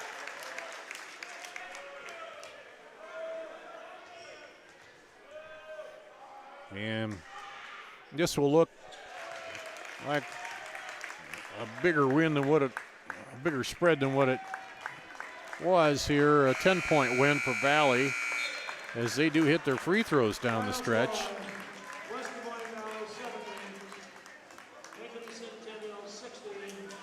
And the final 70-60. We'll take a break, come back, rack up the scoring after this on CISN.TV. Is this guy a contractor who does good work or a contractor who needs work? For a reliable recommendation, trust the Better Business Bureau, protecting consumers for over a century. When you go to bbb.org to check out a business, you'll learn if it's BBB accredited, see its grade on customer service, and read honest, useful reviews from local people. For online recommendations you can trust, start with trust at bbb.org/Iowa. And we'll get it back in the starting lineup in no time. Hey, you guys are dogging it back here. Let's move it, move it, move it. Hi, Ron here, head coach of Westside Auto Pros. When your car's on the injured reserve, you want to get it back in the game as soon as possible. I know that. That's why you need to bring it here to Westside Auto Pros. I have a team of experts that can fix almost every automotive injury. Whether it's a fractured joint, a brake, or if your car just got its bell rung, no problem. We can even do a complete physical on your car to make sure it's game ready for the entire season. So bring your car to Westside Auto Pros and we'll get it back in the starting lineup in no time. Hey, you guys are dogging it back here. Let's move it, move it, move it. Every month or so, there's another story in the media about when and how often we need to get our mammograms. Kind of confusing. When this happens, I like to consult with experts. So I called Iowa Radiology. They recommend women get an annual mammogram starting at age 40. They know that it's the best way to detect cancers early and save lives. And that's good enough for me. Visit iowaradiology.com or call to schedule your mammogram. Iowa Radiology, our focus is your good health. Every month or so, there's another story in the media about when and how often we need to get our mammograms. Kind of confusing. When this happens, I like to consult with experts. So I called Iowa Radiology. Final here tonight, Valley wins 70-60 over in the boys matchup to get the sweep here tonight. The girls won 63-50. Dart Danielson with you. Run down the scoring. First for Valley, 16 apiece for Evan Obia and Sam Stevens, 12 for Trayvon Williams, the 3 in double figures. Will Berg with 8. Then 6 each for Aguk Dang, Michael Chambers, and Drew Urich for the Tigers. For the Jaguars, Cody McCullough leads them with 17, 16 for Preston Kelling, 10 for Micah Johnson, 8 for Tyler Rogers, 5 for Garrett Seversyke, 4 for Brady Peterson. And that's the scoring for Centennial. 17-15 Valley led after 1, 34-28 at the half, 46-41 after 3, and then 70-60 as they salted it away with 2, 4, 6, 8, 10, 11 free throws made in the fourth quarter, including 6 of 6 for Obia and 4 of 4 for Berg. So Valley goes to 2-1. They traveled to Mason City on the road up north on Friday. For Ankeny Centennial, the trip is shorter across town to play Ankeny as they go to 1-2, and we'll look for their second win of the season here. So the final split tonight, the Valley girls win 63-50, or a sweep tonight, I should say. Valley girls win 63-50, the boys 70-60. Tomorrow night, 6 o'clock, we'll have our sports show. We'll have the Ankeny Centennial girls volleyball coaches. We talk about their state title in Cedar Rapids. That's going to wrap it up here tonight. For Peter Tarpey, I'm Dar Danielson on CISN.TV.